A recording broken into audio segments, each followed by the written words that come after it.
Chapter 304. No one could have thought that Li Tianlan would be so straightforward. Song Ci was very clear about her position. She had seriously injured Su Chu and Ning Qiansheng, and suppressed the East Emperor Palace in the previous two maneuvers. She knew that she and Li Tianlan would not become friends. But she also did not expect that Li Tianlan would make a move. As soon as he confirmed her identity, the frenzied sword intent had already come from the sky. The huge alloy that blocked out the sunlight was flying in the air. The sunlight became dim. Li Tianlan took a step, and his whole person suddenly changed dramatically. It was an indescribable feeling. Before one step, it was the real world. Li Tianlan was illusory. He was standing there, but he was as illusory as dust. After one step, it was the illusory world. The high platform, the ruins, the trees in the distance, the crowd around, the hot light, everything became blurred in the sword intent. Only Li Tianlan became extremely real. The world seemed to be very small. It was so small that it seemed to be squeezed in by Li Tianlan. In Song Ci's eyes, there was only Li Tianlan's figure that was so real and pure that it had no temperament. This kind of change was too intense. It was like magma suddenly erupting from a dormant volcano, or like violent waves instantly rolling up on the surface of a calm sea. In that instant, the surging gave everyone a sense of danger that assaulted them head-on. Song Ci finally took a step back. Her palms glowed with light. A quaint and dark handle slipped from her sleeve to her hand, and the light was dark and deep. The alloy steel plate that was lifted by Li Tianlan fell down with unparalleled heavy momentum. The sword energy filled the surroundings, and the undisguised killing intent seemed to completely tear Song Ci apart. Song Ci's arms were completely stretched. The dark handle in her hand lit up with sharp and dazzling light in an instant. A slender long saber directly came out of the handle in her hand. The blade was gloomy and obscure, straight as a sword. Only the tip of the blade was slightly raised, forming a small but perfect arc. The slender blade was nearly 2 meters when fully stretched out. At this time, it was held in Song Ci's hand, and it was indescribably sharp. This was a long saber that was a little famous even in the dark world in recent years. The name of the saber was Night Curtain. The huge alloy roared. Song Ci held Night Curtain in her hand tightly and raised the saber. The long and narrow blade swept past with an ear-piercing whistle. Amidst the sound of metal colliding, the alloy steel plate that was nearly 5 meters long was suddenly torn into countless pieces by the saber light. Alloy shards flew everywhere. Song Ci held the curtain of night expressionlessly. The sword intent raged around her, and her eyes were already empty and dead. It was not until this time that Zhao Hufei, the director of the logistics department of the Sky Academy, reacted. "What are you doing? The drill hasn't started yet." Zhao Hufei subconsciously roared, "All of you, scram." Li Tianlan interrupted Zhao Hufei directly. Zhao Hufei was stunned. His face suddenly turned red, and even a little purple. Li Tianlan glanced at him, and then his eyes fell on Song Ci. It was a very calm look. However, Zhao Hufei, who was filled with anger, felt as if someone had splashed a bucket of cold water on him. The flames burning in his chest were immediately extinguished and turned into ice. He was still angry. However, he couldn't vent his anger at all. His anger was completely suppressed by his instinctive fear. His mouth moved, and he actually took a few steps to the side. Only then did he notice the change in Li Tianlan. The change from illusion to reality was violent and abrupt. At this moment, Li Tianlan stood there. His figure was very small, but his will seemed to fill the entire training ground. Zhao Hufei couldn't even find a place to stand. The elites of the Sky Academy subconsciously surrounded him. Li Tianlan was directly shrouded by countless cold eyes. "Step back." Song Ci suddenly spoke. Everyone was slightly stunned. Although they didn't step back, they didn't continue to move forward. Among them, there were not only the elites of Phantom. Even the elites of the 3000 World and the Blizzard organization were included. Song Si's prestige in the Deep Sea Academy was evident. You took the initiative to attack. Song Si clenched the slender and dark curtain of night in her hand and took a step forward. Her appearance was gorgeous and flamboyant, but her lifeless eyes were filled with a strong sense of danger and sharpness. Li Tianlan frowned imperceptibly. He didn't like this woman. It was not only because she seriously injured Su Chu and Ning Qiancheng. It was almost an instinctive rejection. Song Si gave him a weird feeling. Although the tentative blow just now didn't produce any results, it was enough for her to judge a lot of things. The saber in Song Si's hand was neither good nor bad. That saber was very strong, but Li Tianlan was sure that the other party didn't have a special constitution. She didn't have a single wind vein or thunder vein, let alone wind and thunder veins. Most importantly, he was now completely convinced that this woman's willpower was average. It didn't mean that she wasn't strong-willed. Willpower included many things. One of them was perception. The perception of danger, the general judgment of the enemy, these were all perceptions. Song Si's perception was so bad that it was completely beyond Li Tianlan's expectation. But her mind was extremely firm. Not sharp enough but firm enough willpower. All these combined made Song Si look extremely stiff. This was what made people feel most uncomfortable about her. Li Tianlan didn't know how many people could perceive Song Si's flaws. But he could see it. Jianghu, who had always hidden his heavenly king heart, could also see it. In fact, his willpower was perfect. This meant that there were too many possibilities. Li Tianlan thought silently, but his expression was still as calm as water. So what if I make the first move? Anyone who offends me will pay the price. Song Si raised the curtain of night in her hand. The curtain of night was really as gloomy as the night. Even under the scorching sun, the slender blade was still dark and obscure. The blade of the curtain of night pointed at Li Tianlan, and Song Si's aura suddenly began to rise wildly. Li Tianlan smiled. The only purpose of his coming here today was to find Song Si. Song Si sent Su Chu and Ning Qiancheng out of the final maneuver. He had to send Song Si out of the final maneuver. Li Tianlan didn't mind paying the price, but the premise was that the other party had to have the ability to do so. His figure gradually became blurred under the scorching sun. The world was still illusory. Li Tianlan's figure merged into the air like flowing water and completely became nothingness. Song Si frowned her beautiful eyebrows tightly. She didn't think that Li Tianlan was much stronger than her, but Li Tianlan's strange and erratic maneuverability was her most hated opponent. Song Si's eyes became more and more lifeless. But the killing intent in her dark pupils was getting stronger and stronger. The scorching wind blew under the scorching sun. There was a subtle sword energy in the wind. Song Si turned around abruptly along the sword energy. Li Tianlan had already appeared on the number 2 platform hundreds of meters away. He was so clear and real. He was so real that people would subconsciously ignore everything around him. Li Tianlan looked at Song Si. His voice directly covered the area of hundreds of meters around, grand like thunder. Come here. Li Tianlan's voice was indifferent and casual. 2 simple words, but they were completely filled with careless contempt. This was a very strange tone for Song Si. She didn't feel angry, but laughed.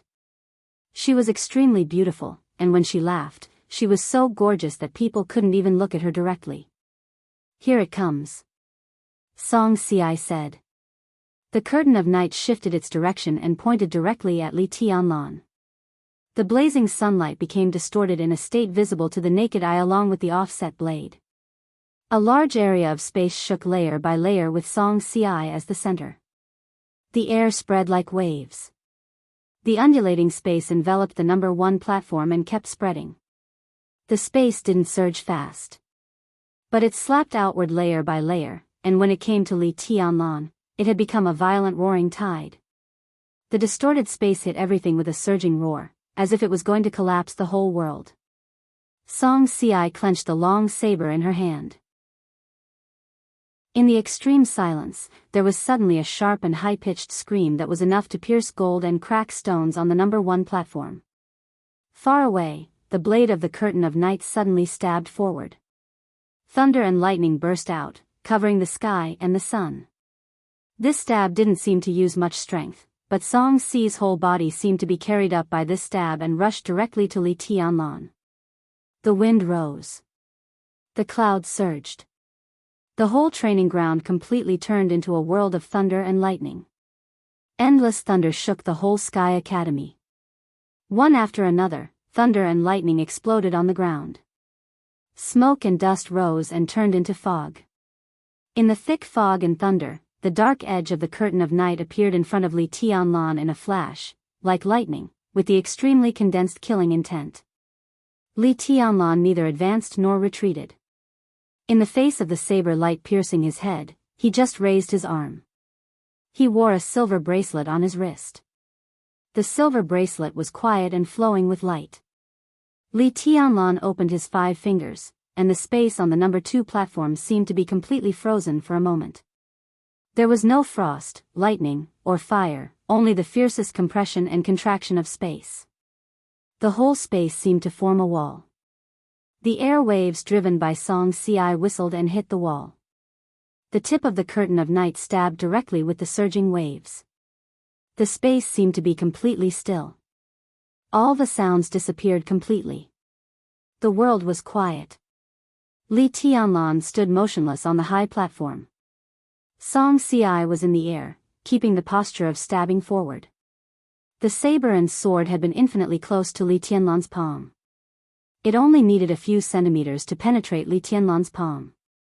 But a few centimeters was like a mote. At this moment of almost stillness, the tip of the saber that was about to pierce Li Tianlan's palm couldn't move an inch. The rich blue thunder spread over silently. Song Si held the saber with both hands. Her body was completely tense, and she stabbed forward with all her might. Li Tianlan raised his eyebrows slightly. He closed his open palm for a moment. He opened it again. In the blink of an eye, the sword energy soared into the sky. The space, which seemed to be still, shattered in the most violent way in an instant. On the number 2 platform, all the air around Li Tianlan was torn into the shape of a long sword by the sword intent. Countless illusory and extremely dangerous sword shadows kept rushing up to the sky and falling quickly. Li Tianlan was surrounded by sword shadows. Dozens of swords, hundreds of swords, and hundreds of swords. The sword intent was boiling like water. Countless sword shadows completely wrapped Li Tianlan in it. The sword shadows turned into a curtain. A large sword curtain flew and rose around Li Tianlan. The sword shadows were not for defense. At the same time, they were moving forward layer by layer, attacking Song Si in front of them endlessly. The ripples like huge waves were all chopped up by the sword shadows. The thunder was dissipating. Only the dark edge was still trying its best to ring out. Song Si's dead and empty eyes were getting brighter and brighter, and her pupils were getting darker and darker. In the state of battle, she was with an indescribable madness. The dense sword curtain rotated around Li Tianlan like a flower blooming. A large number of sword shadows fell on Song Si, bringing out flames one after another on her body. Blood fell on Song Si's body. The night curtain still couldn't move forward.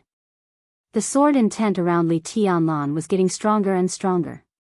His figure became more and more real. The sword intent began to change constantly. The Great Void sword intent of Mount Shu. The sword intent of Jifeng Sword Raining School. The sword intent of Jade Pool. The sword intent kept flowing.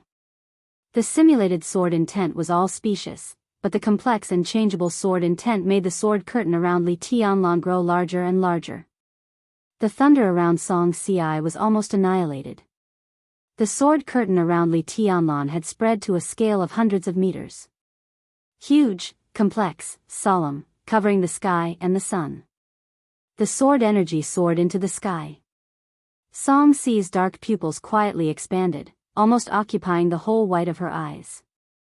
The slender night curtain shook violently. Amidst the huge sword screen, Song Si soared into the sky in an instant. The chaotic and orderly sword curtain rushed to Song Si at the same time. Thousands of swords gathered into a bundle. The sword curtain was like a dragon, mighty and mighty. Song Si's body was still rising. The next second, the dark saber light suddenly lit up high in the sky. The saber light was like a waterfall. The dark edge spread over the whole sky. The saber light spread and closed. Song Si's essence, chi, and spirit directly climbed to the limit in the shortest time. The dark saber light turned into countless dark lines. The huge sword curtain disappeared in pieces in the saber light. More and more dark lines chased down. Like a frenzied rain. Outbreak. Outbreak regardless of the consequences. This was the essence of martial arts of the Wang family of Beihai. Now, it was vividly displayed by Song Si. Song Si might not be the strongest of the young generation. But she was definitely the most dangerous person. The combination of instant outbreak and continuous outbreak was the balance of martial arts of the Wang family of Beihai. But Song Si obviously went to the extreme in the instant outbreak. This meant that she could directly release all her physical strength and unique skills in the shortest time in the most thorough way. Regardless of the consequences. Only the most thorough outbreak. An instant was eternity. The dark saber light covered the sky from top to bottom. Unparalleled. Killing. Destruction. Tearing. Dragon slaying.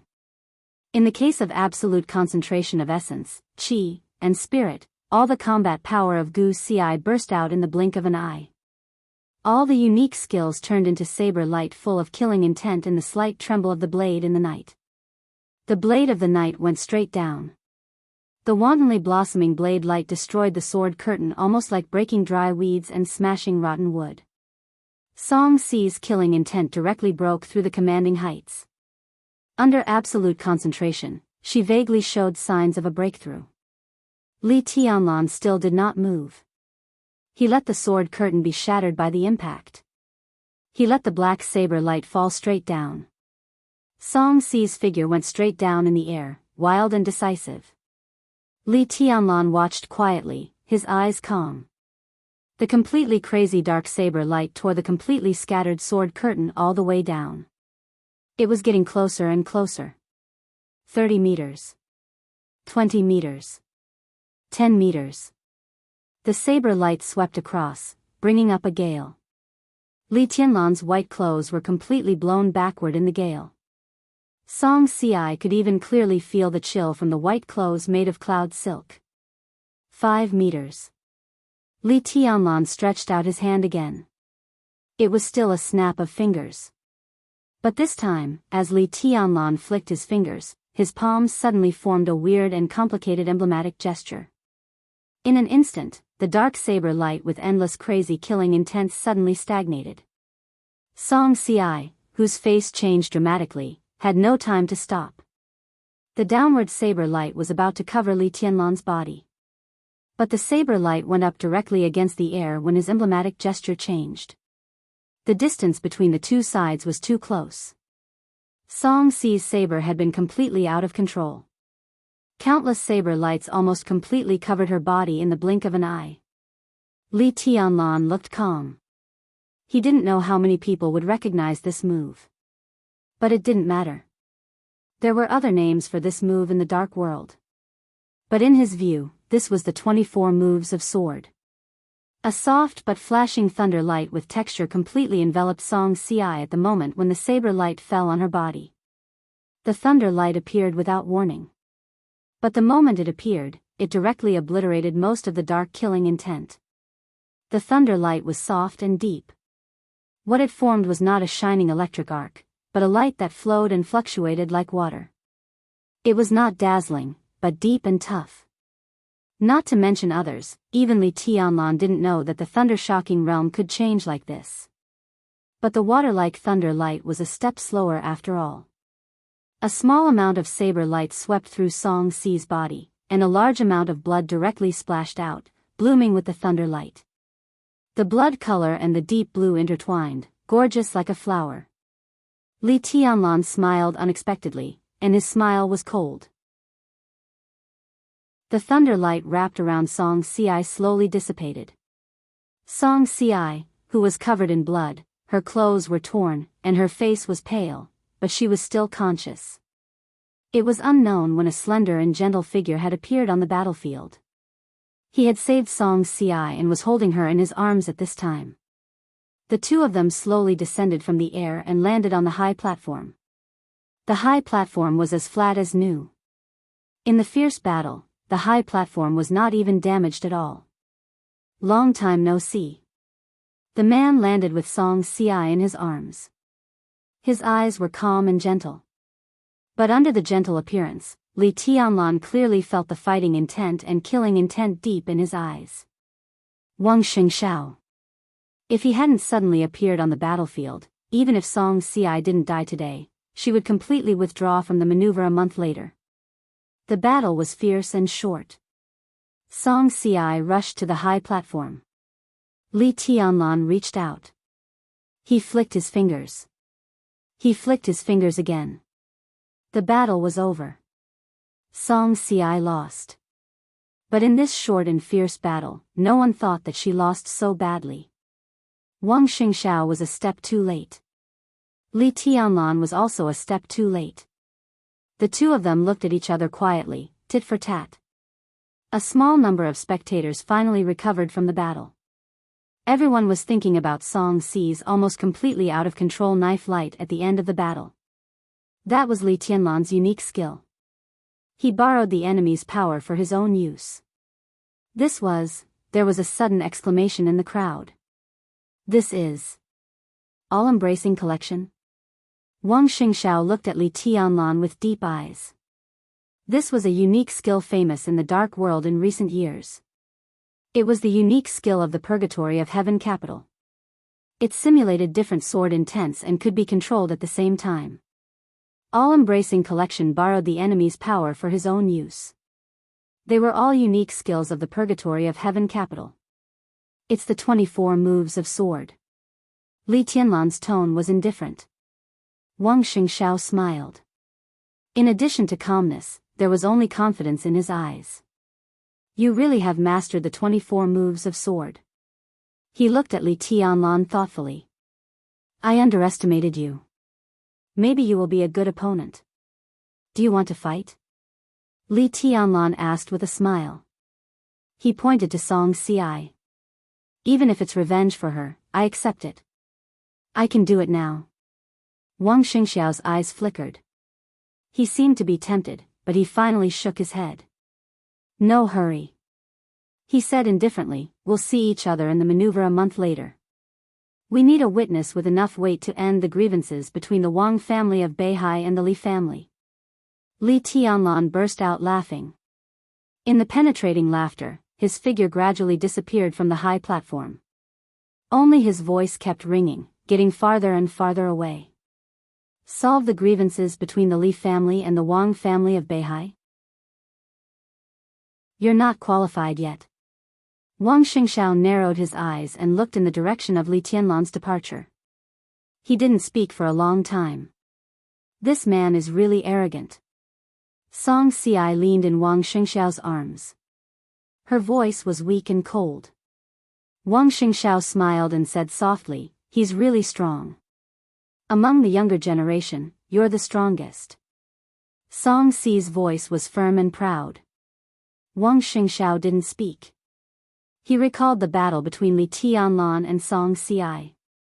From beginning to end, Li Tianlan had been standing in the same place and hadn't moved. He didn't draw his sword either. Chapter 305. Some people's lives were glorious and powerful, while some people's lives were ordinary. And for a very small number of people, their lives were on the road. It was wandering. It was wandering. There was no purpose, so there would be no end. In June, when the Northern Hemisphere entered the early summer, Australia in the Southern Hemisphere had already ushered in the early winter. The bustling lights shone in the cold night of Sydney. The Bay Bridge bathed in lights was like a long rainbow across the sea. The lights fell on the water, illuminating a large area of water waves, a piece of glazed brilliance. This was a prosperous but cold, almost aesthetically beautiful city. The Sydney Opera House next to the Bay Bridge was already brightly lit. Lin Fengting, wearing a black coat, walked leisurely through the gate of the Opera House and went straight to the Opera Hall. Guests shuttled past him in twos and threes. Lin Fengting's expression was gentle and calm. He walked at a moderate pace. It was a kind of leisure and freedom emanating from his bones, very clear, but not infectious. This was only his own mood. The crowd passed by him at different speeds. Lin Fengting was alone, and his figure looked a little lonely. The team performing in the opera hall tonight was not famous. At most, it was a little famous. The members were not young, but their constantly skilled skills made them stand out in the past 2 years. Lin Fengting first met them in Vienna half a year ago. It was an ordinary but poignant opera. Lin Fengting did not like opera very much, but that performance had touched his heart without batting an eyelid, reminding him of his wife who had died of illness 10 years ago. She was also a woman who liked to travel.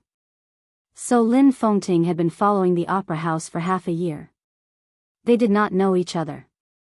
Lin Fengting just liked to watch their performance. From Vienna, to Germany, via Star State, into Sydney, the next stop was Melbourne. The opera house's pace was very full, so their pace was very fast. Lin Fengting followed as he pleased. Being in a hurry was also a kind of scenery. The bell rang in the opera house. There were less than 20 minutes before the opera officially began. Stepping on the bell and entering the extremely complex and gorgeous opera hall built of boxwood and birch, Lin Fengting calmly looked for his seat. He had the most ordinary ticket in his hand, and the seat was at the back, not far from the door. Rows of red seats passed by. Lin Fengting slowly moved forward.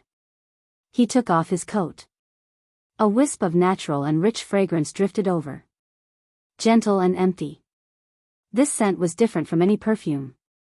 It was the most natural body fragrance of a woman, and it was unique. Lin Fengting, who had already found his seat, sniffled and subconsciously raised his head. Right next to his seat, a young woman was quietly sitting there, also observing him. The woman was wearing a dark blue cotton dress, and her long hair casually fell on her shoulders. Her sitting posture was elegant and formal, and her back was very straight. It was as if she was not here to watch an opera, but to negotiate. This was indeed a negotiation. The lights in the opera hall were dim.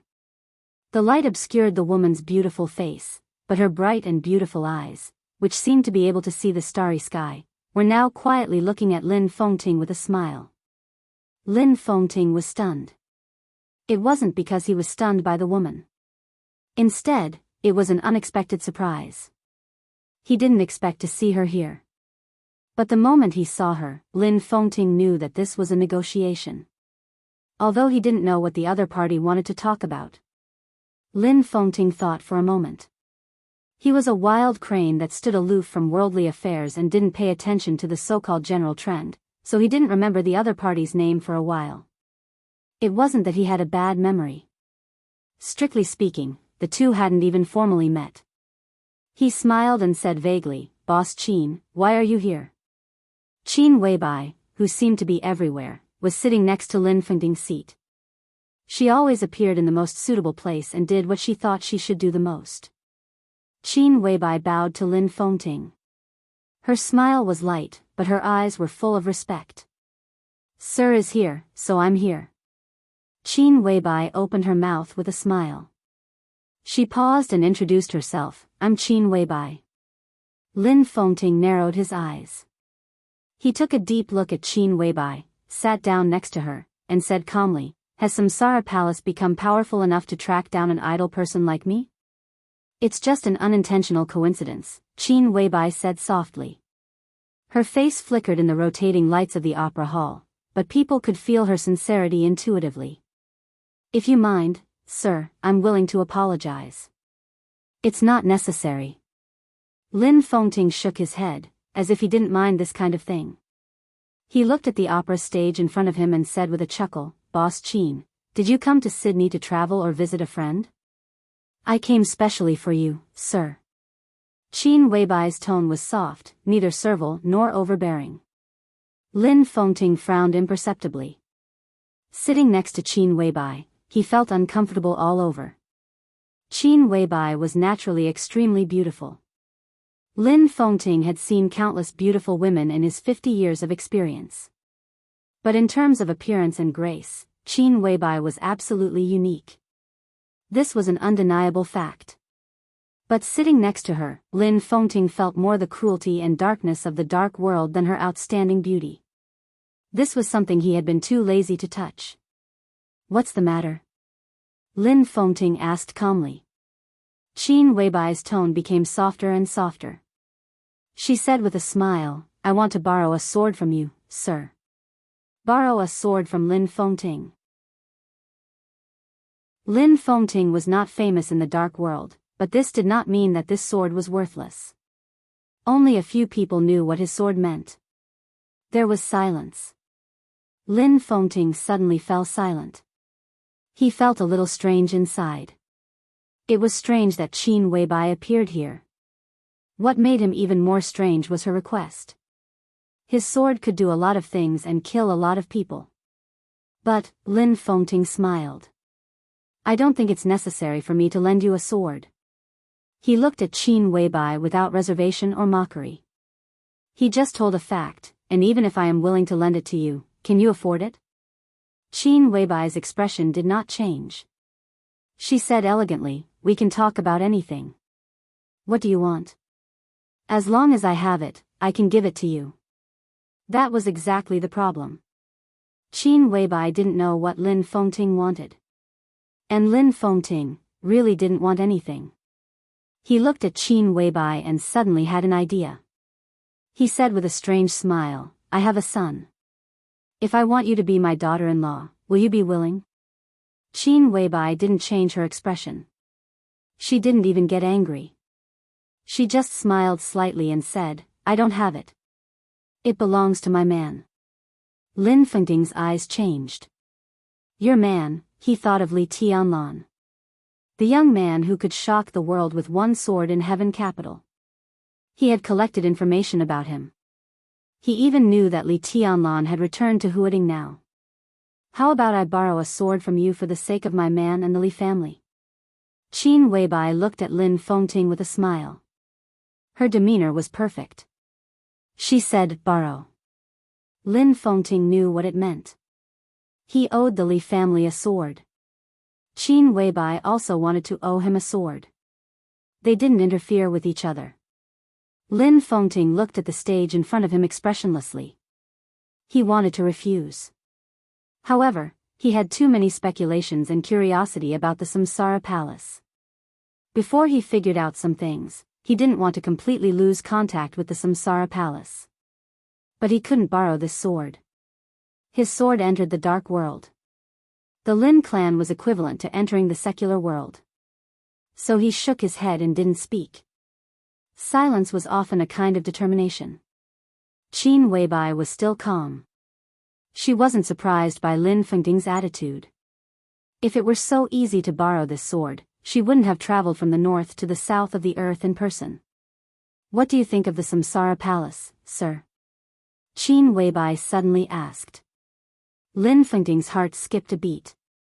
He was silent for a while, then said with a smile, "I don't know much about the dark world, but as far as I know, the Samsara Palace is still very strong." "Very strong."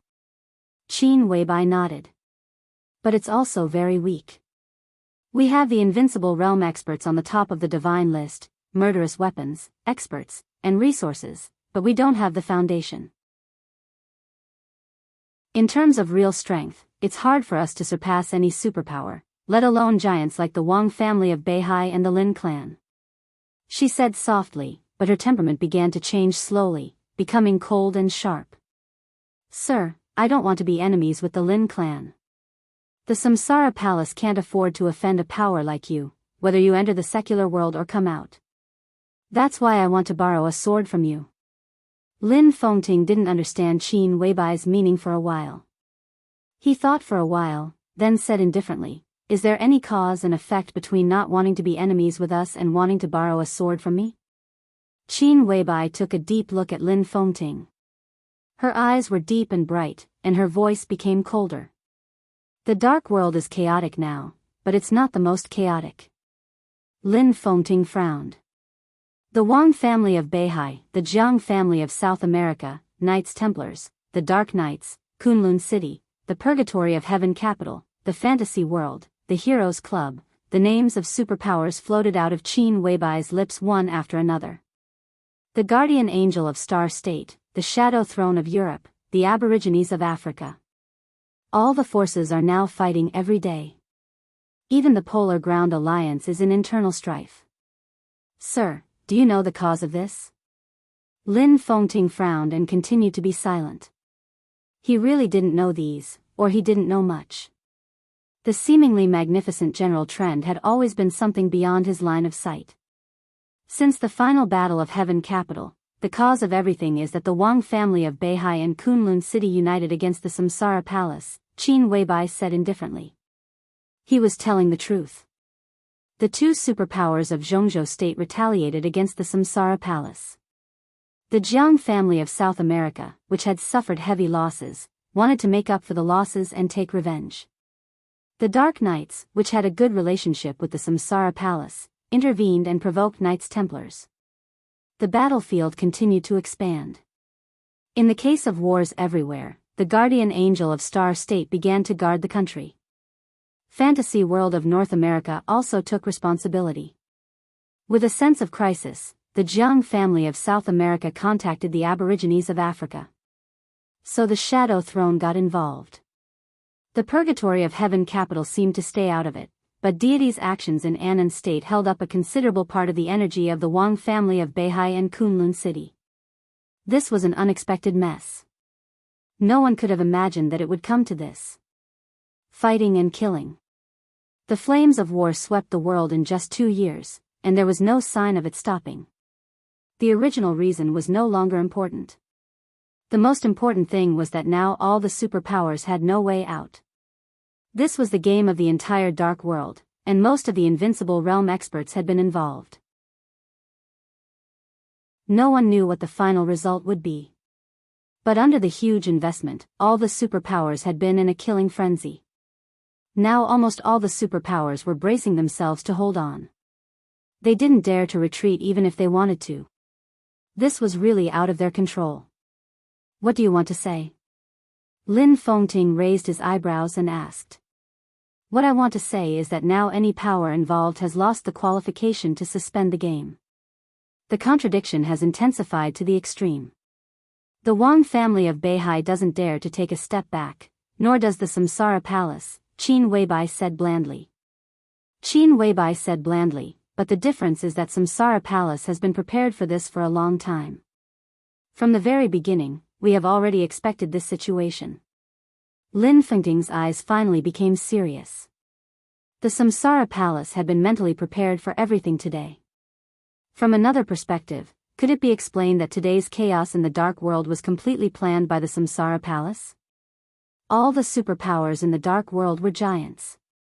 With the original reason, it was not difficult to deliberately disturb the whole situation. From the moment the Samsara Palace contacted the Dark Knights, the situation had begun to be a little out of control. At that time, the Samsara Palace began to fight back. When all the superpowers were most likely to cool down, the Samsara Palace's counterattack was equivalent to sounding the horn of war. So the situation was completely out of control. Chaos. More and more chaotic. The dark world was a game of chess. But the Samsara Palace really turned the whole dark world into a game of chess and even regarded itself as a pawn. It was not too difficult to create such a situation. Any superpower could do it if it planned hard. But such a situation had been avoided by all the superpowers in the past. Because a chaotic situation was not good for anyone. Just like now. Even the Samsara Palace, which had planned everything, did not get any benefit. On the contrary, it suffered heavy losses. So why did the Samsara Palace plan all this? Lin Fengting was deep in thought. Qin Weibai changed her sitting posture, looked at Lin Fengting, who was silent, and continued, Sir, if I remember correctly, there are branches of the Lin clan in Europe and America, right? And it's a very powerful branch of the Lin clan. Lin Fengting's expression suddenly changed. His eyes suddenly became cold, and a majestic killing intent instantly surged in the opera hall. The Lin clan did not enter the secular world. That was the direct descendant of the Lin clan in Switzerland. The Lin clan had always been free. The direct descendant headquarters almost never cared about how the branches developed. But the branches were part of the Lin clan after all. If they were at a critical juncture, what do you want? Lin Fengting asked coldly. In such a chaotic situation, as long as a clue is needed, the powerful and hidden Lin clan will be involved in the dark world. It's not difficult for me to do this. Qin Weibai's tone became cold. She wanted to owe Lin Fengting a sword. It was a request, a negotiation, and a threat. What she wanted, she had to get it. Lin Fengting's face became more and more ugly. He looked at Qin Weibai coldly. After a while, he suddenly laughed. Boss Qin, aren't you afraid that I'll kill you? Lin Fengting asked. His voice suddenly became very soft. If you kill me, you will lead the Lin clan's headquarters into the secular world to fight for countless branches of the Lin clan in less than a month. Is this the result you want, sir? Qin Weibai said calmly. You borrowed a sword from me because you also want the Lin clan to enter the secular world. Lin Fengting's tone was cold. It's not the same. Qin Weibai shook her head. If I want the Lin clan to enter the secular world, I will call you Your Highness tonight, not sir. Lin Fengting's heart moved, and he seemed to be thinking about something. Where are you going to use this sword? He asked softly. Snow Country. Qin Weibai said without hesitation. The Polar Ground Alliance was in Snow Country. Lin Fengting suddenly understood that the Samsara Palace completely wanted to mess up the whole dark world. What do you want? At this moment, Lin Fengting finally had some curiosity. Me. Qin Weibai smiled softly and said softly, I just want a sword from you, sir. Lin Fengting looked helpless. What he asked and what she said were two completely different things. We are not enemies, he said. Qin Weibai nodded to show her approval. Compared with the Li family, I am more willing to believe in the Lin clan. Sir, I am a madman. If what I said just now offended you, I am willing to apologize. But this matter is very important to me. Lin Fengting's face softened. Is it for Li Tianlan? He asked softly. Qin Weibai just looked at him and did not speak. Lin Fengting sighed softly. Qin Weibai was the biggest decision-maker in the Samsara Palace besides the palace master. It could be said that she had dragged all the forces, including the Samsara Palace, onto the chessboard. Besides that, how much did she do? For Li Tianlan, can a woman really do this for a man? I have 3 conditions. Lin Fengting suddenly spoke. Go ahead. Qin Weibai's eyes instantly focused. First of all, I don't need you to pay me back. I owe Li Tianlan that sword move, and I'll use it on you. So we don't owe each other anything. Second, I want to see the master of Samsara Palace. Third, I won't attack the Wang family of Beihai. Lin Fengting said. Qin Weibai instinctively frowned. But Tianlan's sword, you've done so much for him. So what if you take this sword for him? You're his woman, so isn't he your man? Lin Fengting asked. Qin Weibai's face suddenly turned pale, and she was lost in thought. A long, long time passed. She nodded slowly. Sure, he said indifferently. There was only tranquility and solemnity between her brows. Lin Fengting looked at her quietly. He wanted to ask her if it was worth it.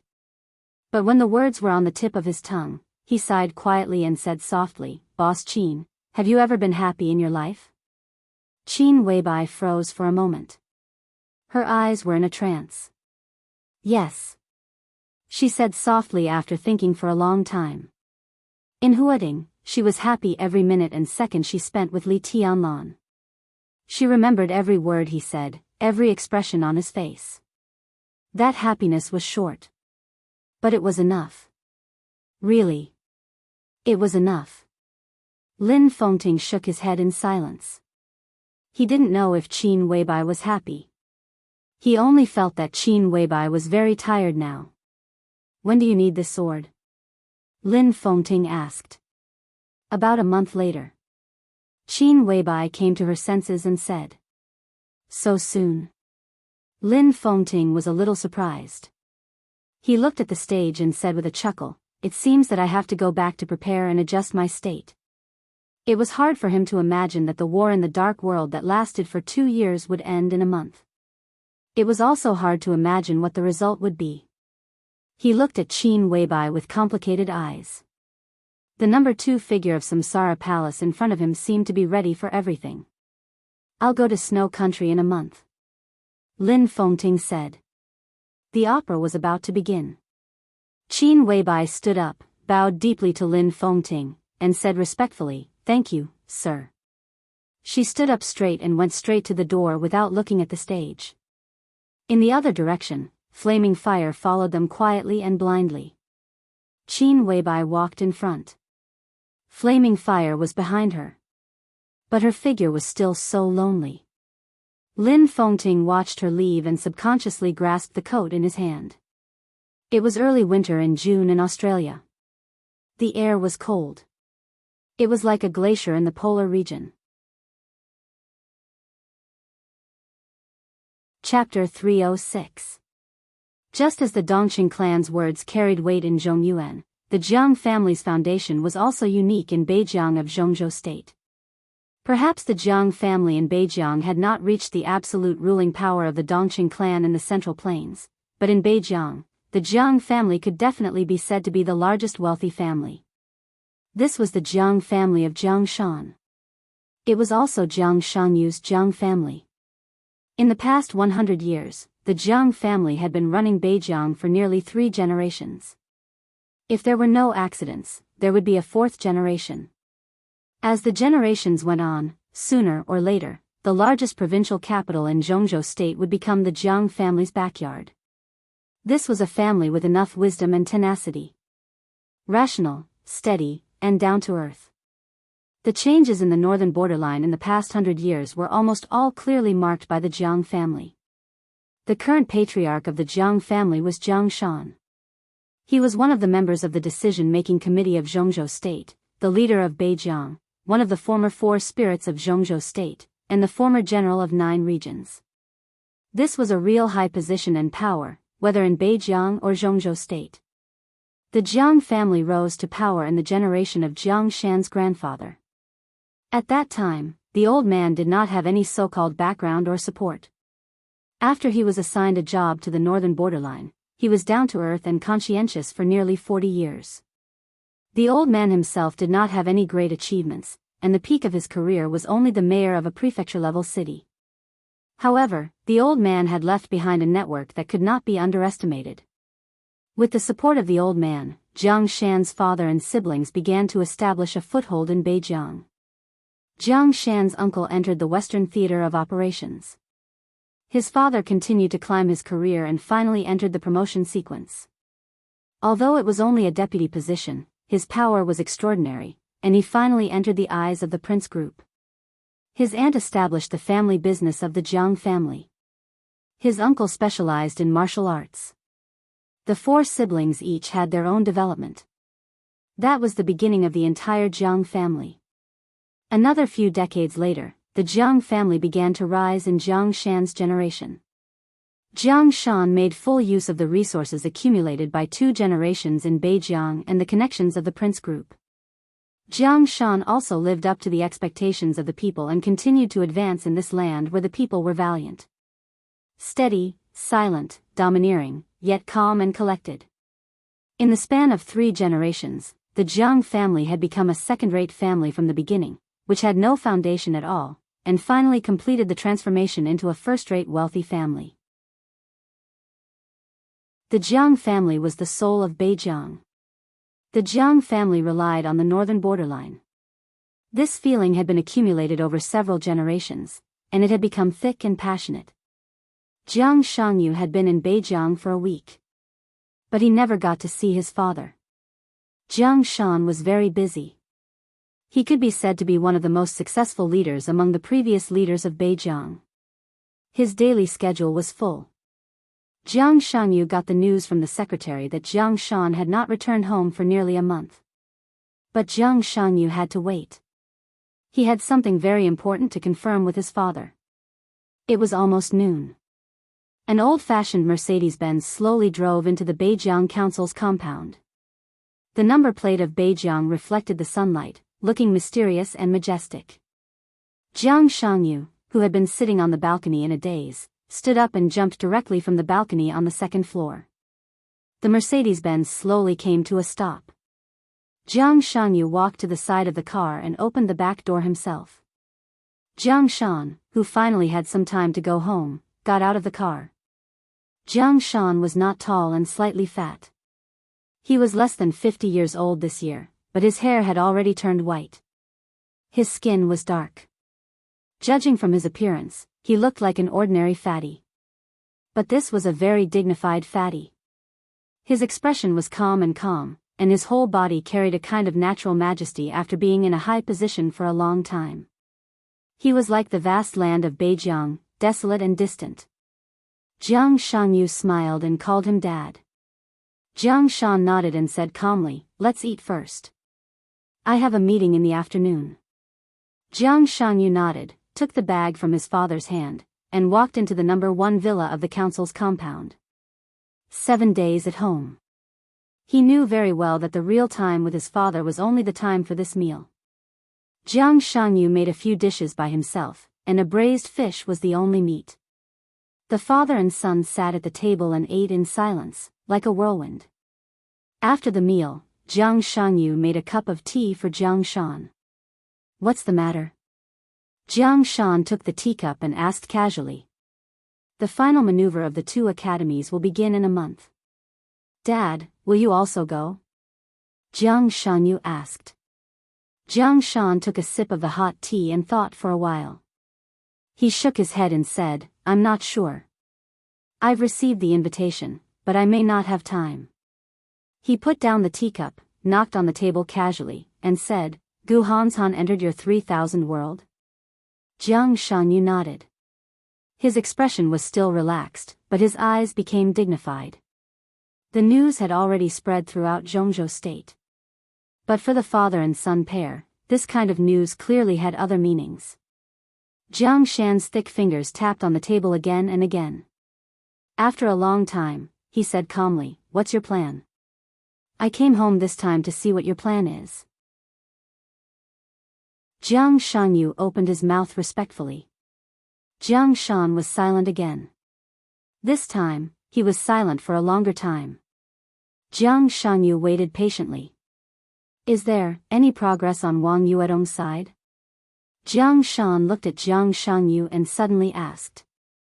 Jiang Xianxia smiled helplessly and spread his hands, saying, "Your son is not charming enough. I went to see her several times, but she was lukewarm. I didn't succeed in asking her out to watch a movie or have a meal. I didn't even get close to her within 2 meters. What progress can I make? Has it always been like this?" Jiang Shan was also a little helpless. Jiang Xianxia nodded. Although he was smiling bitterly, he didn't look very depressed. "I don't care about her anymore. I heard that she lived with Li Tianlan a few years ago. I've met Li Tianlan. Although he disappeared for 3 years, he has always been the number 1 person among the young generation in Jianghu state, at least in terms of reputation. Wang Yuedong's heart belongs to someone, so I don't expect to change anything." Jiang Shan frowned. Wang Yuetong had always been one of his targets, but it was not until more than a year ago that Jiang Shan began to act. In the midterm election more than a year ago, Jiang Shan could be said to be a further popular figure. The three council giants retired. Except for the position of Dongqing Wudi, Jiang Shan was sure to sit in any of the two positions. But the point was that he didn't want to move at all. And it was the prince group behind him that pushed him to take the position. It was a great advancement in power to enter the Hidden Dragon Sea, the center of Zhongzhou State, from Beijiang, but it was not what Jiang Shan wanted. The short-term expansion of power did not have many benefits. On the contrary, because Jiang Shanyu had not fully grown up, once he left Beijiang, the foundation of the entire Jiang family would be affected. Beijiang was everything to the Jiang family. Once Jiang Shan rushed to the commanding heights, the foundation and power that they had built for several generations would have an extremely tragic gap, which was what no one in the Jiang family wanted to see. But it was the prince group that put forward this motion. Jiang Shan was one of the super heavyweights of the prince group. The prince group pushed him to take the position not only because they were worried about the Jiang family that was gradually growing in Beijiang, but also because of the overall consideration. If they pushed Jiang Shan to take a step forward, the position of the top leader of Beijiang could be vacated by the successor of the prince group in advance, and finally strive for a better position and ranking in the next election. This was considered from the perspective of the whole group. And the benefits were obvious. But group interests and personal interests often conflicted. If Jiang Shan didn't move, it would be difficult for the next successor of the prince group to find an ideal gold-plated area. After all, Jiang Shan was from the prince group. Even if he didn't want to move, he couldn't oppose it openly at that time. But at that time, he took the opportunity of investigation and quietly contacted the Wang family of Beihai. He didn't hide what he did. He met Wang Tianzong and expressed the hope that he could unite with the Wang family of Beihai by marriage. The objects were Wang Yuetong and Jiang Shanyu. At that time, Wang Tianzong said with a livid face that he couldn't control his wicked girl, but he also said that they could contact her first.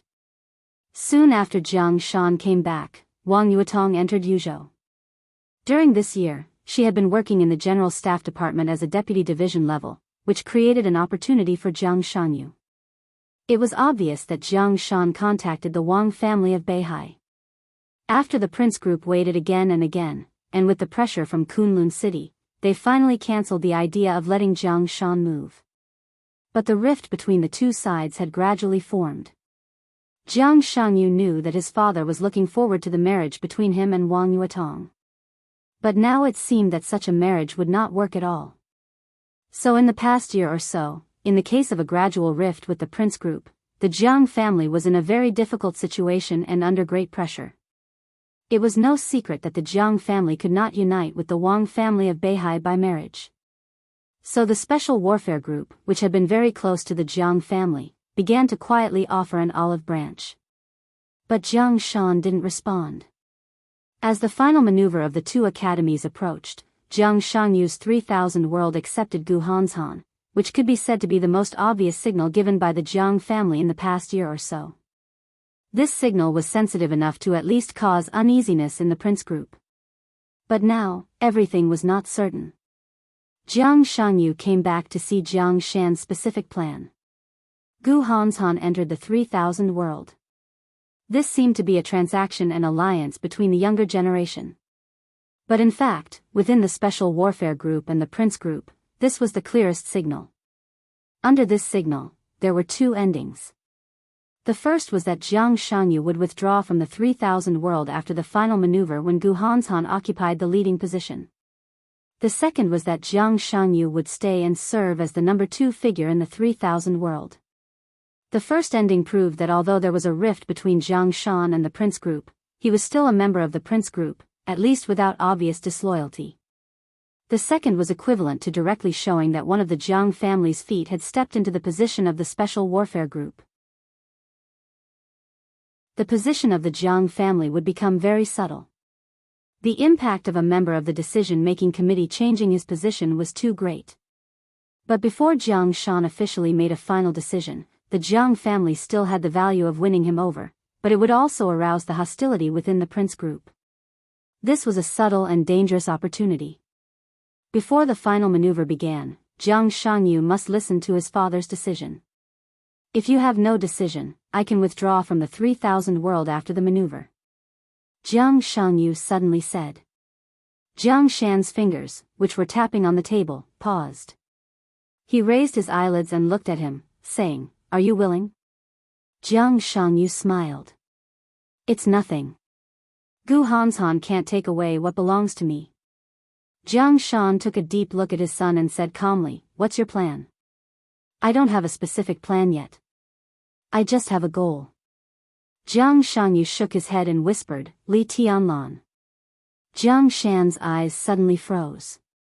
"Li Tianlan. Do you want to cooperate with him?" "I have to get in touch with him first." Jiang Shangyu smiled brightly when he thought of the young man who almost killed him in Heaven Capital 3 years ago. "What if you don't have to withdraw from the 3000 world?" Jiang Shan asked. "Then it's even more necessary to get in touch with Li Tianlan." Jiang Shangyu lowered his eyelids and said calmly, "I can give the leadership of the 3000 world to Gu Hanshan. But why can't he ask himself why? Why does he take it for granted?" "Be careful." Jiang Shan frowned. "Father, don't worry." Jiang Shangyu said softly, "I won't do anything before I'm sure." Jiang Shan said, "Then don't quit for the time being. How long will it take for you to enter the thunder-shocking realm?" Jiang Shangyu had the exquisite bone and the heavenly king heart. 3 years ago, he was at the peak of the fire-flaming realm. 3 years later, he still hadn't entered the thunder-shocking realm. "Anytime." Jiang Shangyu laughed. "Dad, I'm going to celebrate for myself. Lend me second uncle's cruise ship." "You want to?" Jiang Shan pondered. "I want to hold a banquet in Huading." Jiang Shangyu said with a smile, "The invitations have been sent out. Wang Xingxiao, Gu Hanshan, Song Ci, Li Tianlan, and Dongqing Rushi will all receive the invitations. In addition, I also invited Wang Yuetong. Li Tianlan will go, so will Wang Yuetong. Ha! Maybe there will be a good show." "Wang Yuetong," Jiang Shan shook his head and sighed. "It's a pity. If she could marry you." Jiang Shangyu was a little surprised. "Dad, why do you attach so much importance to the Wang family of Beihai? Even if we don't stay in the prince group, we won't be worse than the Wang family of Beihai in the special warfare group, right? What do you know?" Jiang Shan shook his head in self-mockery. "The Wang family of Beihai has a special position in Zhongzhou state. They are powerful, but their focus is destined to be on Beihai province. If we cooperate with the Wang family of Beihai, Beijiang may become the sphere of influence of the Southeast group. But here, the Jiang family is the master. As long as we don't have other ideas, Wang Tianzong won't interfere in the affairs of Beijiang. Kunlun City is different. Even if we join the special warfare group, Gu Xingyan will quietly support a force that can compete with the Jiang family. Kunlun City has a long history, but it has only been at the peak for a short time. It's just a nouveau riche. How can it compare with the Wang family of Beihai? You can look down on any force, but you can't look down on the Wang family of Beihai." Jiang Shan said with a dignified look. Jiang Shangyu answered casually and said with a smile, "Of course. How can I look down on the Wang family of Beihai now?" Jiang Shan frowned and sighed softly. "We are in a difficult situation now. But if we have other choices, we'd better stay away from Li Tianlan as much as possible. That kind of possible cooperation." He suddenly paused. "Do you think highly of him? He is a person with infinite possibilities." Jiang Shangyu said seriously, "I've contacted him. He is the kind of person who would never be so ostentatious if he is not sure. I saw him severely injure Gu Yunxia in the video, and I also saw the video of him fighting with Song Ci. It made me feel very wrong. Li Tianlan is very abnormal, but I can't tell what's wrong. Dad, I have an intuition that the current Wang Xingxiao should not be a match for Li Tianlan. Even among the younger generation, Li Tianlan has no opponent." "So what?" Jiang Shan said indifferently, "After all, he is just a young generation. Does Li Tianlan have time to grow up? When it comes to the older generation, there is nothing to worry about. Jiang Shangyu said disapprovingly, His Highness Li Honghe is still alive. He forcibly restored to the peak state at the border. Now he should be getting stronger and stronger. Senior Li was the third on the divine list. Even if he is still not a match for Wang Tianzong, he is not weak. As long as he is alive, the Wang family of Beihai will not dare to do anything rashly. Indeed. Jiang Shan's face was a little gloomy. The Wang family of Beihai does not dare to do anything rashly. But it's not that they will not do anything. Jiang Shangyu was silent for a while. Thinking of the Wang family of Beihai's increasingly magnificent style of doing things in recent years, he still shook his head. If they really do something, I don't think they can withstand Senior Li's dying counterattack. That will cause them heavy losses. Bullshit. Jiang Shan's slightly fat face shook. He glared at his son fiercely and took a deep breath. After a long time, he suddenly said, Our Jiang family has been developing well these years. Many people say that if the Jiang family can have an invincible realm expert, then now we will definitely not be weaker than the real top rich and powerful families like the Dongqing clan. Have you heard this saying? Jiang Shangyu raised his eyebrows and nodded subconsciously. Jiang Shan smiled with some pain and self-mockery. Actually, we used to have an invincible realm expert. Swish. Jiang Shangyu almost jumped up. The Jiang family had an invincible realm expert. Even in the past, Jiang Shangyu had never heard of it. How is it possible? He asked after taking a deep breath. Nothing is impossible. It's just that few people know. Maybe only I know. Jiang Shan's smile was extremely ugly. The invincible realm expert of our Jiang family can almost be regarded as the shortest-lived invincible realm expert in the dark world. This is not glory, it is a shame. Jiang Shangyu breathed quickly and stared at his father. It's your little grandpa. Jiang Shan sighed softly. We have been very close to the Special Warfare Group. More than 20 years ago, after Li Guangtu's treason, Kunlun City had just taken over. During that period, the old patriarch of the Wang family of Beihai had just died. You should know that Wang Tianzong broke through to the invincible realm relatively late, so during that time, there was no invincible realm expert in the Wang family of Beihai. Gu Xingyan was very ambitious. He just stepped on the Li family and wanted to take advantage of the time when the Wang family of Beihai was empty to swallow the Wang family of Beihai. During that time, Wang Tianzong did not enter the invincible realm. As long as he died, the Wang family of Beihai would be in a different situation. But at that time, Kunlun City was closely watched by all parties. It was not convenient for them to take action, so they found your little grandpa, my uncle. At that time, my uncle seemed to be a top expert of the half-step invincible realm, but only I knew that he had just broken through to the invincible realm. Because of this, we were moved by the benefits offered by Kunlun City. My uncle, who was in the invincible realm, accepted the deal and went to the Wang family of Beihai to assassinate Wang Tianzong. Jiang Shangyu's mouth twitched and he said subconsciously, What happened later? Later? Jiang Shan's mouth twitched and he said dryly, Later, he naturally failed and died. How did he die? Jiang Shangyu asked. Jiang Shan was silent for a long time before he took a deep breath. I don't know. Jiang Shan said, although my uncle finally escaped back, he died in front of me before he had time to say a few words to me. It was not an invincible realm expert who gave him a fatal injury, but a kind of horror similar to a nightmare appeared on Jiang Shan's face. That was undisguised fear and dread, which came from instinct and from the soul. But 12 elites, 6 in the thunder-shocking realm and 6 in the fire-flaming realm. How is it possible? Jiang Shangyu couldn't help but cry out. He couldn't imagine how this ridiculous lineup killed an invincible realm expert. Even if he was an expert who had just entered the invincible realm. That's the truth. After the extreme fear, Jiang Shan's expression was only numb. Who the hell are those people? Jiang Shangyu asked subconsciously. I secretly checked, but there was no result. Those people seem to not exist. The only clue I have is a name left by your grandfather when he died. Chapter 307. Nanqing Temple was built in the deepest part of Nanqing Street, and the whole street got its name from Nanqing Temple. In the hundreds of years since the founding of Zhongzhou State, Yuzhou had become more and more prosperous.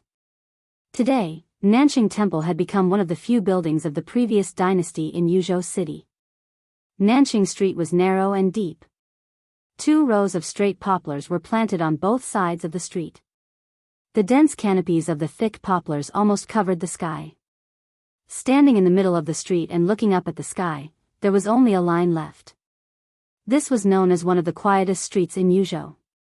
There were no huge residential areas and dense small shops on both sides of the street, only 2 neat rows of dark cyan small buildings. The poplars were straight. The buildings were neat. Like an army. The wind blew in Yuzhou at dusk. There was no dusk on the horizon, and the whole sky was gloomy. The wind before the rain poured into Nanqing Street, and the rows of poplars rustled. It seemed that there was only the sound of the wind in the world. Nanqing Temple sat quietly at the end of the street, quiet and solemn in the wind. Nanqing Temple was not a temple. The star flag of Zhongzhou State fluttered in front of the gate, and the national emblem of Zhongzhou State with shining stars hung at the gate of the temple, looking extremely dignified. This was the office of the second department of the general staff. The second department was the most mysterious and free department of the general staff. Its staff was complicated, and the number of people outside the establishment was countless times more than that inside the establishment. The main task of the second department was to set up intelligence networks, collect intelligence, organize and analyze it, and take necessary actions according to national interests when necessary. So the second department of the general staff had a name that was recognized by everyone. The Military Intelligence Department of Zhongzhou State. The gloomy day turned into night in the wind. In the beautiful Nanqing Temple, a young short-haired woman opened the door of a side hall, turned off the lights inside, and walked directly to the gate of Nanqing Temple. The woman was tall and slender. She was indescribably seductive. She was dressed very simply. She wore ordinary canvas shoes and a pair of light blue jeans that wrapped around her slender legs and round buttocks. She wore an ordinary white short-sleeved shirt. She did not have any makeup on. She looked simple and natural. The former enchantment seemed to be fading away from her. Pureness settled into maturity. Her long, silky hair turned into a short, sharp haircut. Steadiness replaced liveliness. Her figure was lonely and even weak, but with an indescribable stubbornness. It was an indescribable beauty. Nanqing Temple was quiet and gloomy at night. The woman was carrying a simple handbag.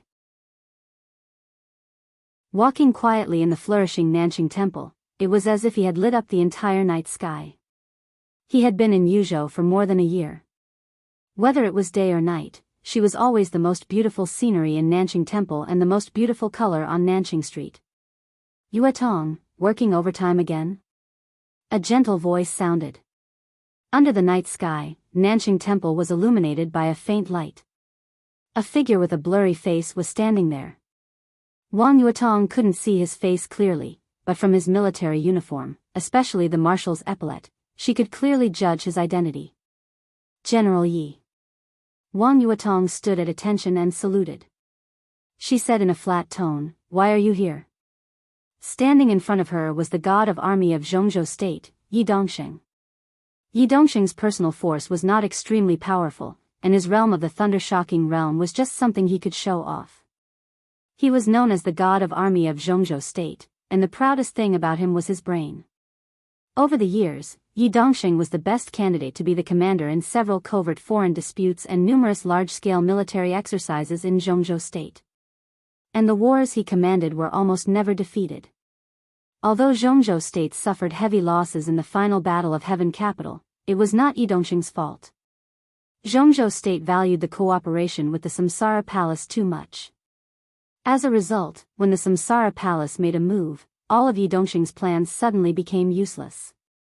And this matter more or less had an impact on his promotion. If not, When Qi Beizong, the standing minister of the army headquarters of Zhongzhou State, retired 2 years ago, Yi Dongxing would become the strongest opponent of Dongqing Wudi.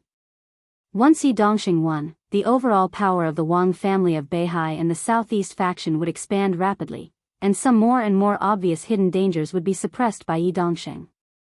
To say the least, even if Yi Dongxing failed in the end, the Wang family of Beihai could get more chips, and it would be easier to trade with the Dongqing clan for the border control corps.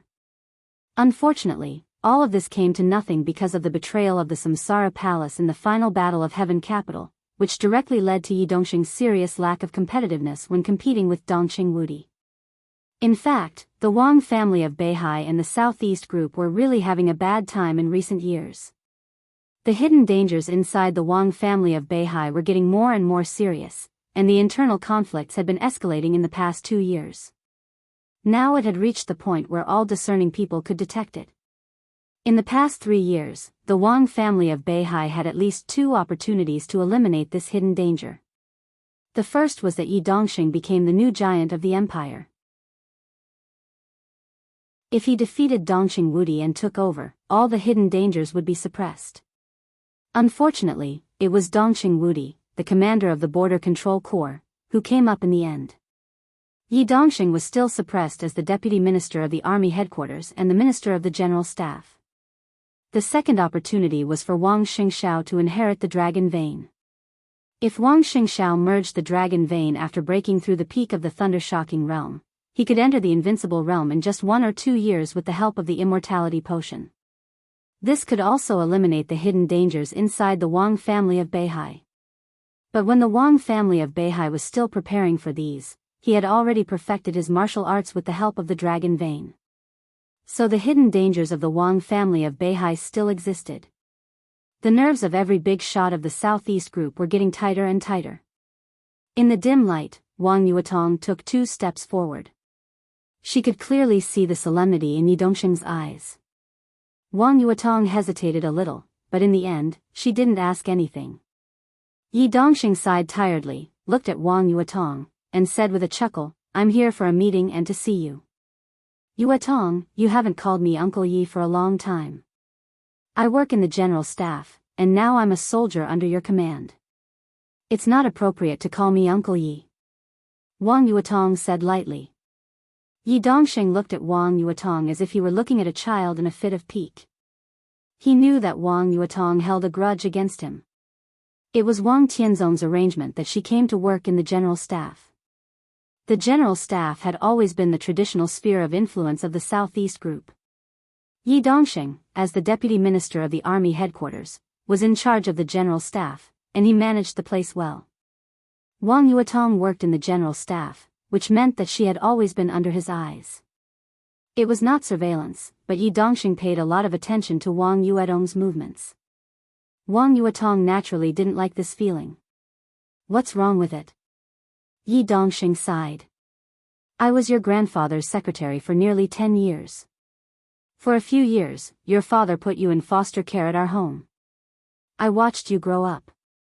Wang Yuetong looked calm and did not say a word. She was like a withered but stubborn flower that refused to wither. "Yuetong, now your father and I are under a lot of pressure. You can't be willful at this time." Yi Dongxing said helplessly. "I'm not willful, but I don't think marrying Jiang Shangyu will help you." Wang Yuetong said lightly. Yi Dongxing took a deep breath. "You don't have to marry Jiang Shangyu. On this matter, your father didn't give Jiang Shan a clear answer. He just wants you to come to Yuzhou and get in touch with other young people. You don't like Jiang Shangyu, but what about others? Over the past year, there have been more than double digits of people pursuing you, many of whom have excellent family backgrounds and moral characters. Don't you like any of them?" "I don't like them." Wang Yuetong said without hesitation, "I already have someone I like. How can I like others?" "You're acting in a fit of pique." Yi Dongxing snorted. He and Wang Tianzong were very good friends, so he treated Wang Yuetong like his own daughter. "Think about it carefully. Do you really like Li Tianlan? How long have you been in contact with him?" I admit that he is excellent, and he does have the possibility to impress you, but that's not all. You and he may have admired each other. You think it's love, but it's not at all. You're just acting in a fit of pique. If your father didn't bring you back from Li Tianlan, you wouldn't have contacted him for 3 years. Maybe your feelings for him would have faded. He did a stupid thing. It's because he brought you back to Beihai that you feel unreconciled. Li Tianlan, who used to be unimportant, has become very important. Girl, isn't that willful? No. Wang Yuedong's voice was still faint, without any ups and downs, without the youthful vigor that belonged to young people. Uncle Yi, you don't understand. She said softly, I can be sure of my feelings, but I don't want to explain it. We don't spend much time together, but I feel at ease and calm when I stay with him. Feelings can't be measured by the length of time. Yi Dongxing remained silent. After a long time, he took a deep breath and said with a bitter smile, well, even if you're sure of your feelings, can you be sure of Li Tianlan's feelings? You like him, but does he like you? Qin Weibai is his woman, and Dongqing Rushi is his fiancé. To be frank, Dongqing Rushi is no worse than you, and Qin Weibai is even more. Ahem, girl, have you ever thought about this? Even if you're by his side, what position do you have? Wang Yuetong froze on the spot. The wind in the night sky gradually dissipated. The clouds pressed down. It began to rain in Yuzhou, drop by drop. Wang Yuetong stood quietly in the rain, and her eyes were as blank as the rain under the night sky. I don't know. She said softly, her voice simple and confused. She really didn't know. For 3 years, she had never thought about this question. She just instinctively persisted and didn't want to give up. Yi Dongxing looked at Wang Yuetong with complicated eyes and said softly, since you don't know, why are you still persisting? Wang Yuetong suddenly laughed. It seemed to be the first time for her to smile in a long time. In a trance, she seemed to have returned to her former state, pure, lively, and enchanting. She tidied the short hair on her forehead and said softly, I just want my father to admit that only my persistence over the years is right. The man I like is the most right. She looked at Yi Dongxing and continued, Uncle Yi, if the contradictions and hidden dangers of the Wang family of Beihai really break out completely, and my father and brother can't suppress it, only he has the ability to solve everything, as long as he can grow up. He does have the ability. Yi Dongxing's voice was cold and straightforward. But does he have a position? I am his position. Wang Yuetong said calmly, my man, whether he is an ambitious or a heavenly son, will be affectionate. I believe that. How could he become a heavenly son without affection? Wang Tianzong himself didn't seem to notice this. But Wang Yuetong always believed it. She believed that she was right. I want to ask for leave. Wang Yuetong looked at Yi Dongxing and said softly. This was not the first time she had asked for leave. Since the first day Li Tianlan returned to Huading, she had written a leave request report to her leader.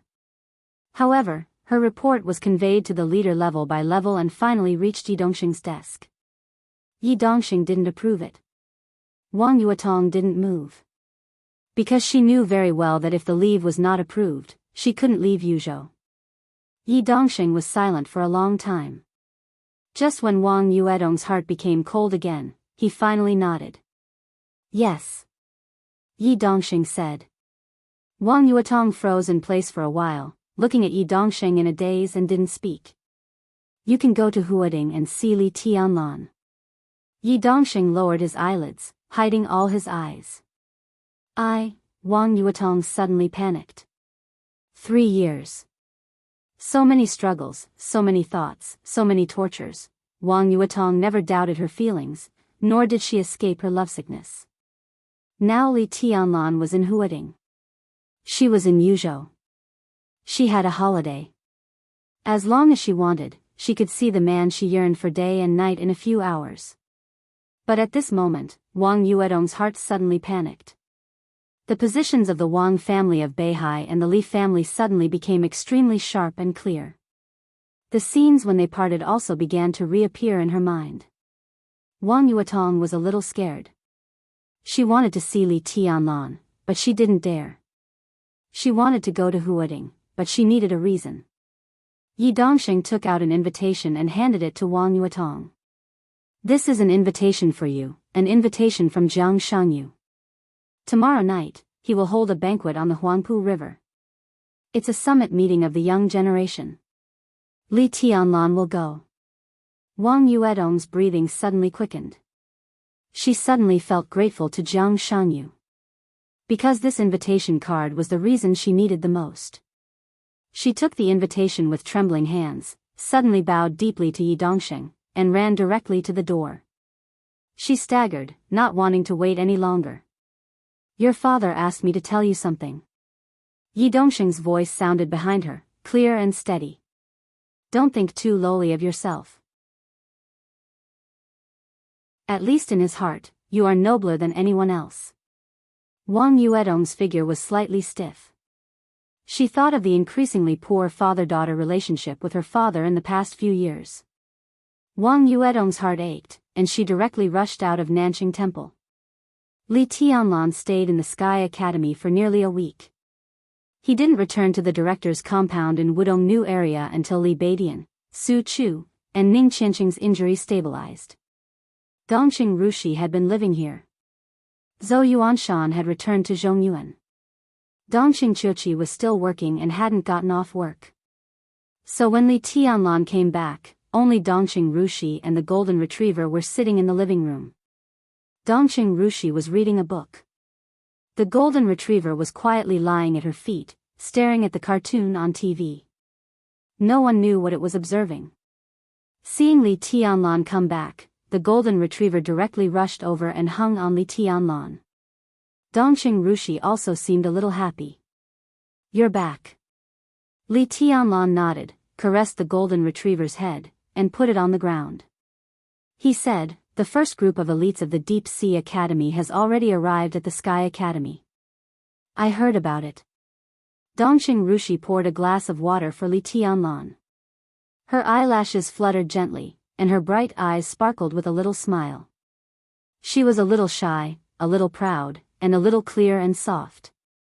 You seriously injured Gu Yunxia and defeated Song Ci. You're very powerful. Dongxing Rushi's voice was clear, and she said honestly, I can't defeat Song Ci. Song Ci is indeed very powerful. Li Tianlan nodded. Song Ci was actually not difficult to deal with in a normal state. But once she went all out with the martial arts elites of the Wang family of Beihai, the combat capability that erupted in an instant was almost unrivaled in the thunder-shocking realm. Although Li Tianlan defeated her, he would not belittle her. Dongxing Rushi sat next to Li Tianlan and naturally grabbed one of his hands and put it on her leg. Dongxing Rushi changed into a tight white jumpsuit today. Li Tianlan's palm could clearly feel the warmth and elasticity of her thigh through a thin layer of cloth.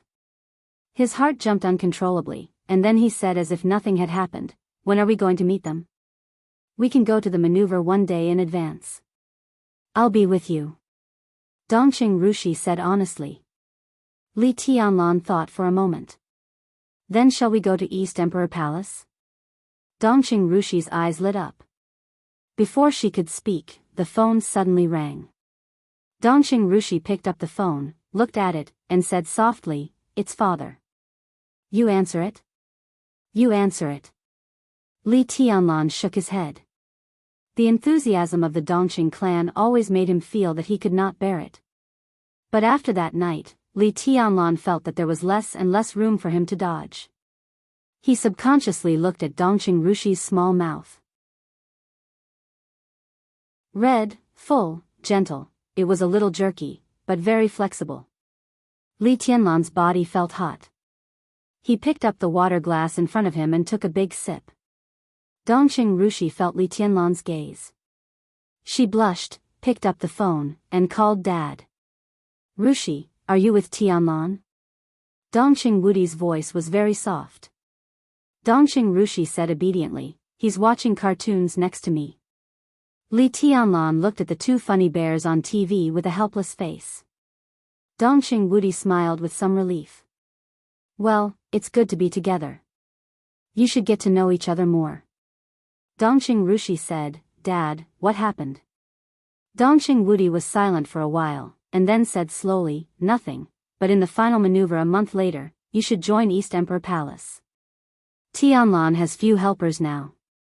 Okay. Dongqing Rushi nodded without hesitation. I'll discuss it with him. Dongqing Wudi smiled and hung up the phone. What's wrong? Li Tianlan asked subconsciously, but when he turned his head, his eyes fell on Dongqing Rushi's small mouth instinctively. Dongqing Rushi couldn't bear it. When she thought of what happened that night, she suddenly became a little ashamed and angry. What are you looking at? Li Tianlan also felt that he was very wretched. He coughed awkwardly and said, nothing. What did the marshal say? Dongqing Rushi hesitated and finally shook her head. Nothing, just chatting. She finally decided to do it herself. Li Tianlan felt embarrassed and didn't ask more. Dongqing Rushi suddenly leaned over and kissed him on the face, then sat next to him. Li Tianlan's body trembled, and he subconsciously glanced at her. Your heart is beating fast, and your eyes are strange. Dongqing Rushi bit her lip. It's daytime now, night. Li Tianlan's mind went blank, and the heat in his body almost made him lose his mind. He gasped a few times, suddenly reached out, lifted Dongqing Rushi's chin, and looked at her small mouth and was about to kiss it. A burst of cold killing intent burst out from Dongqing Rushi in an instant. Li Tianlan froze and subconsciously loosened his palm. The clarity in Dongqing Rushi's eyes gradually disappeared, and she became confused, but the killing intent was getting stronger and stronger. There was a flash of thought in her eyes. Li Tianlan's face changed, and he narrowed his eyes. Now the one who woke up in Dongqing Rushi's body was undoubtedly Dongqing Yueshan. Dongqing Yueshan, whose eyes were a little confused, suddenly changed her face, and her beautiful face suddenly became red. She seemed to think of something, and her eyes suddenly became cold. That night, which made Dongqing Rushi extremely ashamed and angry, was completely an unbearable humiliation for her. What made her especially unbearable was the end of that night.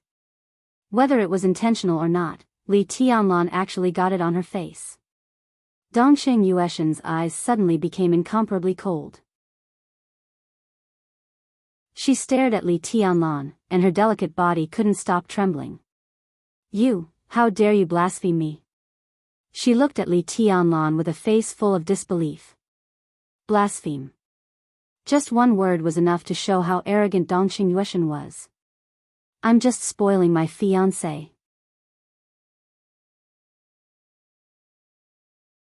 Chapter 308. At the beginning of July. It was raining heavily in Huading. The messy rain fell from early morning to evening, and it didn't stop at all. Instead, it got heavier and heavier. The banquet on the Huangpu River, known as the Summit of the Young Generation, was not cancelled. Jianghu, who had already arrived in Huading, reiterated the starting time of the banquet. Li Tianlan and Dongqing Yueshan set off an hour earlier and were close to their destination when the banquet was about to begin. The gloomy sky gradually became dark in the pouring rain. The raindrops hit the car window, and the wipers danced lightly on the windshield, bringing with them patches of water. Dongqing Yueshan drove the car expressionlessly, looking straight ahead.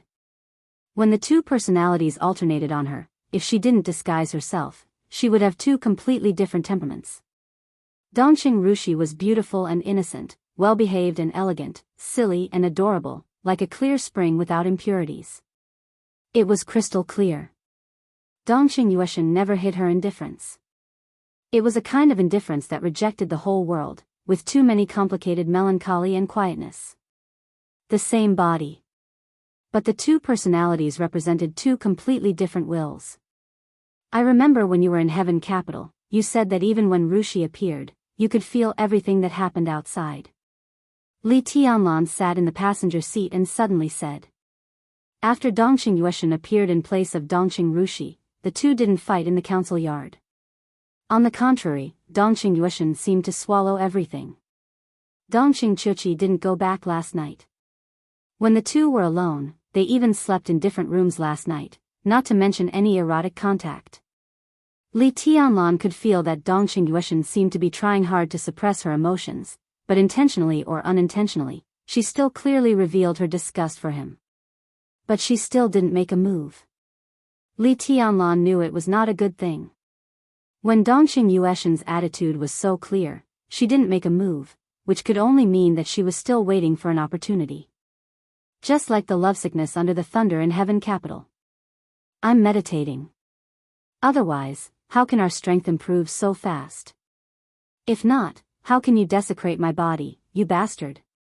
You actually got it on my face, you. Dongqing Yueshan's face turned red, and her black and white eyes stared at Li Tianlan fiercely. You hate me. Li Tianlan said calmly. The anger on Dongqing Yueshan's beautiful face suddenly froze. Then she turned her head fiercely, gritted her teeth and said, No, but I don't like you either. I can understand. Li Tianlan nodded. It was easy to accept that there was a sub-personality behind the main personality that was obedient to him. But Rushi is my fiancé. I don't think that level of contact is too much. She is your fiancé, and so am I. Dongqing Yueshan sneered and said, But are you going to fulfill the engagement? If you're willing to marry me, I'll let you do whatever you want to me. I can even accept more extreme things, but are you willing? Li Tianlan suddenly fell silent. Look. Dongqing Yueshan sneered. Her crisp voice became a bit sharp, but it was still pleasant. You just want to play with us. You're tired of playing with Dongqing Rushi's personality, so you come to play with me. After you're tired of me, you just leave? Why should I accept you? Rushi doesn't care if you have other women, but I do. Do you want to have sex with me? Sure, as long as you draw a line with that woman in samsara, you can have me at any time. Otherwise, don't even think about touching me. Li Tianlan couldn't give an answer. No answer. In Dongqing Yueshan's heart, it was already an answer. She sneered and also fell silent. Li Tianlan took out a cigarette. When he was fumbling for a lighter, Dongqing Yueshan had already thrown a silver metal lighter to him. Li Tianlan froze for a moment and said thank you. Rushi went out to buy it a few days ago. No need to thank me. Dongqing Yueshan said coldly.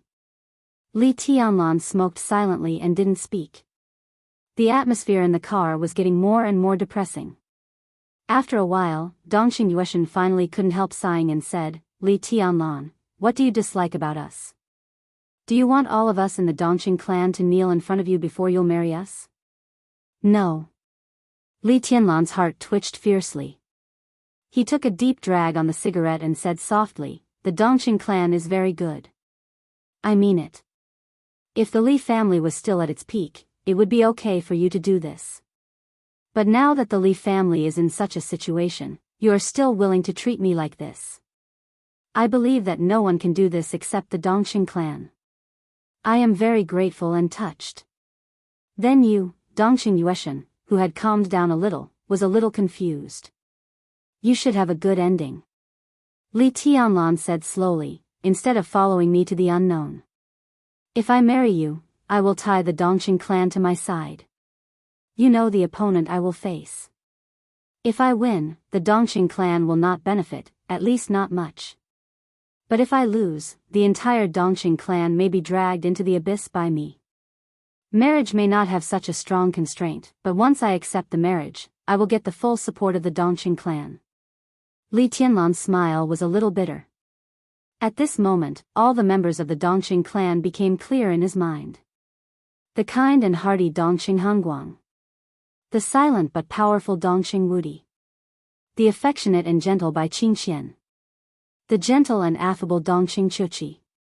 The lovely and beautiful Dongqing Rushi, they should have a good ending. To be honest, I'm afraid that I can't afford such support. This kind of affection is too heavy, so heavy that I feel like a sinner. Li Tianlan took a deep drag on the cigarette and murmured again, you should have a good ending. Dongqing Yueshan's fingers trembled quietly, and she suddenly grasped the steering wheel. Her face was a little pale, and her eyes looking at Li Tianlan were all complicated. "Is that why you won't marry us?" Dongqing Yueshan said softly. "There's another reason." Li Tianlan threw away the cigarette butt and looked at Dongqing Yueshan. His eyes were deep and distant. "In Heaven Capital, it was you most of the time, wasn't it?" He looked at Dongqing Yueshan's evasive eyes and said blandly, "That night, why did you want to kill me?" "I dare not accept the affection of the Dongqing clan. I can't marry you. I also can't marry a woman who wants to kill me at any time. I dare not marry you." Li Tianlan looked at Dongqing Yueshan, and his expression was very sincere. "I'm very curious. Is it because of our engagement that you want to kill me?" "I didn't want to kill you. Are you still angry?" Dongqing Yueshan bit her lip and looked at Li Tianlan carefully. Her eyes were as clear as water. Li Tianlan's heart instantly sank. "Kiss me," Li Tianlan suddenly said. "Ah." Her face was red, and her eyes were bright, and she was a little happy. She slowed down the car, hesitated, and leaned over to kiss Li Tianlan gently on the face. "Are you done?" She looked at Li Tianlan and asked. "Yes." Li Tianlan took a deep look at her, and his smile was slightly bitter. He could be sure that at this moment, the person sitting next to him was Dongqing Rushi. Dongqing Yueshan's personality finally chose to escape. It was a stormy day. Jianghu calmly showed his privilege. The number 1 pier of Binshan Road was completely blocked, leaving only a special passage for people to enter. A 5-story white luxury cruise ship was quietly parked, and the cruise ship was brightly lit. When Li Tianlan and Dongqing Rushi entered the pier, there were still 10 minutes before the banquet officially began. There were already many figures moving back and forth on the top deck. The lights shone on the crowd, and it became extremely clear in Li Tianlan's sight. The heavy rain fell wildly from the sky. The space on the 5th floor was not blocked at all, but at this time, everywhere was dry, without a trace of moisture. This was the summit meeting of the young generation. Tonight, those who were perfunctory were at least young experts who had entered the fire-flaming realm. The heavy rain had completely evaporated before it fell. In the storm, dozens of fire-flaming realm experts stood there, and the space within 100 meters around the entire cruise ship was dry, without a single drop of rain, let alone on the deck of the 5th floor. Li Tianlan didn't see Jianghu. He didn't see Gu Hanzhan. But he saw Wang Xingxiao. At this time, Wang Xingxiao was standing in front of the railing with Song Ci, chatting with several young experts around him. Song Ci, who was gorgeous and almost flamboyant, still looked pale, but she was extremely energetic. Li Tianlan's eyes suddenly froze. In an instant, Wang Xingxiao's eyes swept over. Li Tianlan, Wang Xingxiao. Song Ci, Dongqing Rushi. 4 pairs of eyes directly collided in the air. There seemed to be a strange and suffocating atmosphere spreading throughout the cruise ship. Li Tianlan looked at Wang Xingxiao calmly. Wang Xingxiao's cold eyes with killing intent gradually faded. Finally, he smiled brightly and waved at Li Tianlan. "Let's go." Li Tianlan boarded the cruise ship. Dongqing Rushi obediently took Li Tianlan's arm. Today, she wore a long white dress, elegant, quiet, and beautiful like a fairy. The two walked side by side onto the cruise ship and went straight to the top floor.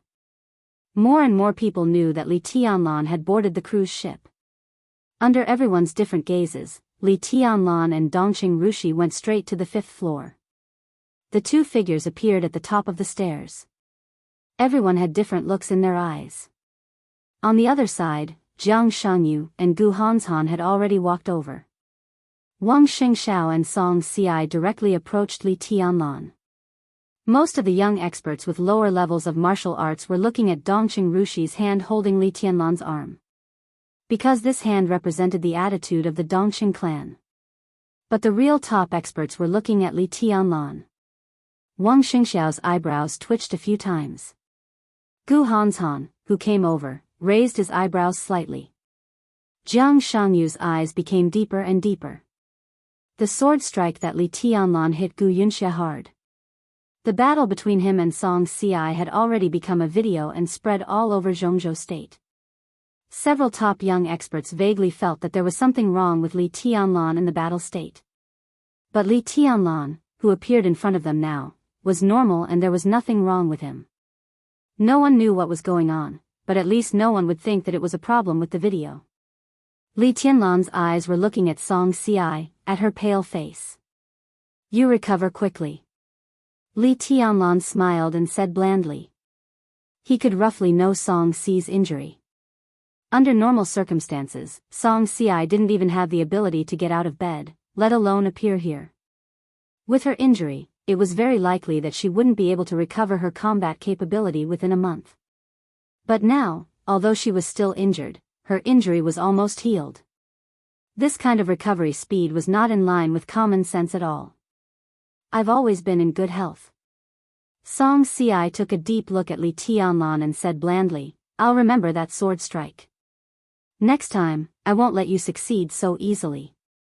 Really? Li Tianlan said blandly, do you think you still have a chance? As I said, I've always been in good health. I'll see you in the maneuver a month later. Song Ci's tone was cold. Li Tianlan smiled and nodded, saying, your body is really good, and your vitality is even stronger. Song Ci's face changed slightly, and she snorted, in terms of physical strength, I'm at least stronger than you. Li Tianlan's smile froze. He narrowed his eyes and said nothing. Seeing his expression, Song Ci and Wang Xingxiao's eyes lit up almost at the same time. I haven't seen you for 3 years, Your Highness. Welcome to Qingshan, Your Highness. A clear laugh sounded behind Li Tianlan. Jiang Shangyu strode over. Li Tianlan turned to look at Jiang Shangyu. It was true that they hadn't seen each other for 3 years. The last time they met, Li Tianlan personally sent Jiang Shangyu out of Heaven Capital. He almost died in the dense forest of Heaven Capital. This could be said to be a life-and-death feud. But Jiang Shangyu seemed to have forgotten this. His eyes were calm, and his smile was only sincere. And he still called him Your Highness. Li Tianlan reached out and shook hands with him, saying with a chuckle, you seem to have had a good time these 3 years? Not bad, comfortable. I'm too far behind you, so I don't want to compete with you. Jiang Shangyu said with a smile. Li Tianlan took a serious look at him, a little surprised and a little vigilant. 3 years ago, Jiang Shangyu was already at the peak of the fire-flaming realm, and even a half-step to the thunder-shocking realm. But today, 3 years later, Jiang Shangyu was still a half-step to the thunder-shocking realm. His martial arts realm seemed unchanged. But vaguely, Li Tianlan felt that Jiang Shangyu was stronger than Song Ci, who was at the peak of the thunder-shocking realm. You're modest. Li Tianlan said calmly. Gu Hanshan had come over. Li Tianlan turned around calmly. At the same time, the last guest of the party climbed the stairs of the 5th floor alone. Li Tianlan suddenly froze. The last guest, who seemed to be looking for something on the cruise ship, also froze in place. She was wearing a red off-the-shoulder dress, which made her skin look even fairer and more tender. She was wearing a pair of strappy high heels, and her tall figure seemed to be prouder. Her neat and capable short hair. Her beautiful face with some persistence and stubbornness. Li Tianlan's eyes drifted in a trance. Wang Yuetong. He didn't expect to see Wang Yuetong tonight. And it was Wang Yuetong, who was like a different person from 3 years ago. Wang Yuetong looked at Li Tianlan in a daze. The top floor of the cruise ship seemed to be quiet. Jiang Shangyu's expression didn't change, but a vague light flashed in his eyes. Under everyone's gaze, Wang Yuetong took a few steps forward on her own initiative. She walked up to Li Tianlan, and her watery eyes quickly glanced at Dongqing Rushi, who was holding Li Tianlan's arm. Then she took the initiative to speak softly, Senior Brother Tianlan, are you okay? Li Tianlan opened his mouth. His voice was dry, but he was extremely calm. I'm fine. How about you? I'm not okay.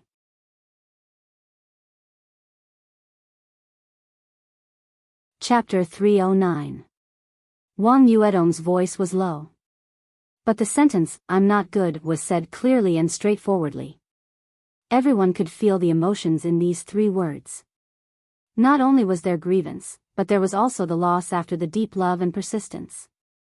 She lowered her head, but out of the corner of her eyes, she kept looking at Li Tianlan and Dongqing Rushi's intertwined arms. The light in Wang Yuedong's big eyes dimmed. Li Tianlan suddenly felt that his arm was a little hot. He subconsciously pulled his arm out of Dongqing Rushi's hand. This action was abrupt and stiff. Dongqing Rushi froze for a moment and looked at Li Tianlan with her clear eyes. Her confused expression made one's heart ache. It seemed that she couldn't react at all. She still held Li Tianlan's arm. But Li Tianlan had already pulled his arm out. Dongqing Rushi blinked. She seemed to want to say something, but in the end, she just put down her hands silently. Wang Yuetong still kept her head down. Li Tianlan himself was also stunned. He looked at Wang Yuetong, who lowered her head, and then at Dongqing Rushi, who was a little confused. On their snow-white wrists, both of them wore the same exquisite lady's wristwatch. The only difference was the name engraved on the watch hand. At this moment, Li Tianlan suddenly hated himself very much. For the first time, he realized how indecisive he was when it came to relationships. He saw clearly the future of himself and the Wang family of Beihai, but he couldn't give up Wang Yuetong. He didn't want to owe the Dongqing clan too much, but he was reluctant to leave Dongqing Rushi. He had Qin Weibai, at least he used to have her, but he had been running away from the Samsara palace. At this moment, what should have been 2 people's melancholy became 3 people's pain. Only then did Li Tianlan realize that he was such a jerk in love. His hand moved. "I'm not good," Wang Yuetong repeated. Her voice was a little higher. Although she still kept her head down, she seemed to be a little more energetic. 3 years had passed. Separation is greater than reunion. Wang Yuetong never regretted meeting Li Tianlan, nor did she regret getting to know him. She loved him. However, during the 3 years when he was missing, Wang Yuetong, who had been clenching her teeth and persisting alone, was really tired. She hoped that Li Tianlan could say something. Even if it was just a word, a hug, or even just a touch of her head, any small gesture would make her feel that her persistence was meaningful. More and more people were gathering around. Li Tianlan, Wang Xingxiao, Gu Hanshan, Jiang Shangyu, Song Ci, Dongqing Rushi, Wang Yuetong, this was the true summit meeting of the younger generation. At this moment, the few of them were standing together, which meant that it was likely to be a grudge that would last for an entire generation. The atmosphere gradually became subtle. The storm ravaged the entire city. The neon lights in the distance shone on the surface of the water. The surging river twisted and blurred. The whole city was like an illusion. Only the cruise ship under his feet was incomparably real. Neither wind nor rain could invade it. It was like the only pure land. Dongqing Rushi bit her red lips. Although she was naive, she was not stupid. Standing beside Li Tianlan, she took a step back. No matter whether she felt wronged or resentful, she didn't want to embarrass him on such an occasion. A big, warm hand grasped her little hand. Li Tianlan breathed deeply. His expression gradually became cold and hard, becoming cold and cruel. He could feel the surging vitality in Wang Yuetong. It was hope and expectation, liveliness and longing. These emotions were too beautiful. Beautiful things would be broken. Just like what rose would eventually fall. Any beautiful future with too much fantasy and longing would eventually turn into despair. The Wang family of Beihai wanted to have a lasting legacy and be glorious for generations. Wang Yuetong wanted to stay with him forever. The corners of Li Tianlan's mouth trembled slightly, but he insisted on raising it. His movement was very light, but it seemed that he had used all his strength, so he looked extremely determined. Wang Yuedong's words still echoed in his ears. But he didn't want to respond. He held Dongqing Rushi's hand and looked at Wang Xingxiao. "See you in the maneuver," he said. At this moment, there was only silence left in Li Tianlan. The pupils of Wang Xingxiao and Song Ci completely contracted in an instant. At this moment, there was no emotion in Li Tianlan's eyes. Only life and death. Li Tianlan didn't look at Wang Yuetong. He took Dongqing Rushi and walked to another corner. "I miss you very much. I've always missed you." Wang Yuedong's head was getting lower and lower. She didn't look at Li Tianlan's back, but said in a trembling voice. Li Tianlan didn't turn around. His footsteps paused slightly, and then he continued to move forward. This time, he would never look back. Wang Yuetong didn't speak. She stood where she was with her head down. The vitality that had appeared in her was completely gone, and she was completely withered. A crystal tear flowed down from the corner of Wang Yuedong's eye and fell on the deck. Drop after drop, like beads with a broken string. It turned out that the answer to the end was so cruel. It turned out that the fantasy future was so cruel. Wang Yuedong's eyes were blurred in tears. She still remembered that sunny morning 3 years ago, when they first met in the entrance maneuver. She still remembered that stormy night 3 years ago, when Li Tianlan passed his body temperature to her. But her memories, her fantasies, and her perseverance were all in this storm tonight, as he turned around and left. Wang Yuetong stood quietly, covered her mouth with her hand, and trembled all over. Crack. Song Ci stood beside Wang Xingxiao and directly crushed the wine glass in her hand. The sharp glass pierced through her hand, leaving wounds one after another. Beads of blood rolled down and merged with the red wine. Wang Xingxiao looked at Li Tianlan's back quietly. A sharpness flashed in his eyes. He took a step forward and was about to rush to Li Tianlan. Song Ci calmly pulled his body.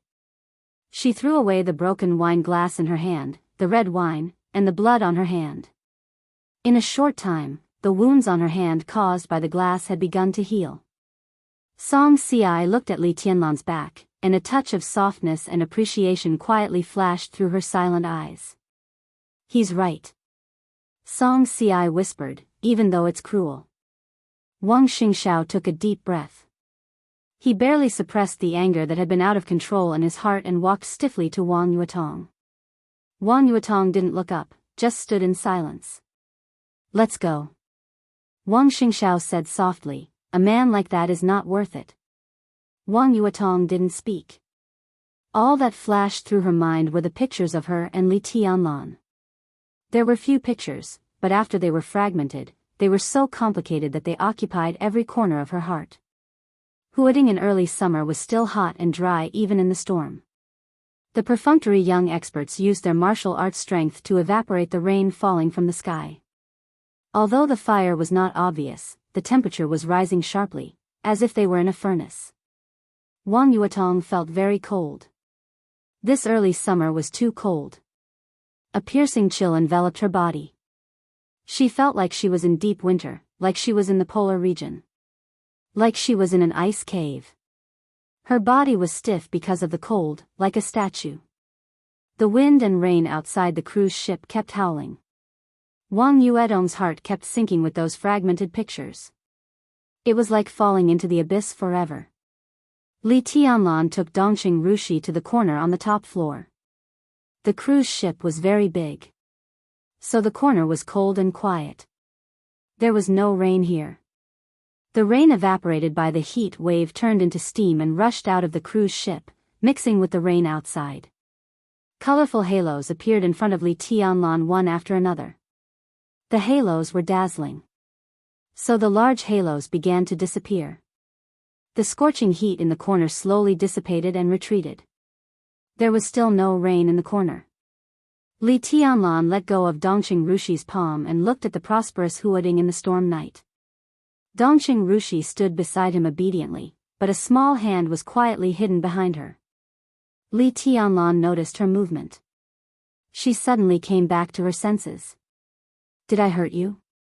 He said softly. No. Dongqing Rushi shook her head subconsciously and said a little quickly, it's okay. She was not good at lying. Her big eyes blinked, and the small hand hidden behind her was shaking unnaturally. Are you unhappy? Dongqing Rushi stared into Li Tianlan's eyes and asked, is it because of me? Or because of her? Neither. Li Tianlan shook his head. He didn't know why. Because of standpoint? Because of fate? Because of choice? Or because of the future? These questions were big, and Li Tianlan couldn't give an answer. He was just unhappy. Dongqing Rushi walked over and gently pulled Li Tianlan's hand. She didn't know what to say, so she could only accompany him in silence. I'm sorry. Li Tianlan said softly, did I make you unhappy, too? No. Dongqing Rushi looked at Li Tianlan seriously. Her eyebrows and eyes were curved, and she showed a faint smile. I'm very happy when I'm with you. Li Tianlan looked at Dongqing Rushi. That elegant face was brimming with joy, pure and genuine. Li Tianlan suddenly took a step forward, held Dongqing Rushi in his arms, and kissed her red lips almost violently. His kiss was wild and rough. Dongqing Rushi opened her eyes wide in shock. The two stared at each other at the closest distance, and they could even see their own reflections in each other's eyes. It was so clear. An intoxicating blush quietly climbed onto Dongqing Rushi's face. She blinked her eyes and closed them gently. She also put her hands around Li Tianlan's neck, and responded to his roughness in a somewhat jerky but extremely gentle way. The banquet had begun in the center of the deck not far away. Jianghu personally opened the champagne. The air gradually filled with the aroma of barbecue. Wang Yuetong still stood where she was, lonely and desolate. A voice suddenly sounded behind Li Tianlan with a smile. Yuetong is distracted by you, and junior sister Rushi is also so docile by your side. All the good cabbages have been taken by you. There are luxury suites downstairs. Do you need to arrange them for you? Dongqing Rushi, who had been completely immersed in it, was shocked. She pushed Li Tianlan's chest with her small hand, and the two suddenly separated. Dongqing Rushi's little face was red. She used to be as beautiful as a fairy, but now she had a kind of soul-stirring beauty. She hid her face in Li Tianlan's arms and held his waist tightly, as if she didn't want to look outside. Li Tianlan looked at Jianghu, who walked to his side. He didn't call him, Your Highness, this time. But the natural joking tone very casually narrowed the distance between them.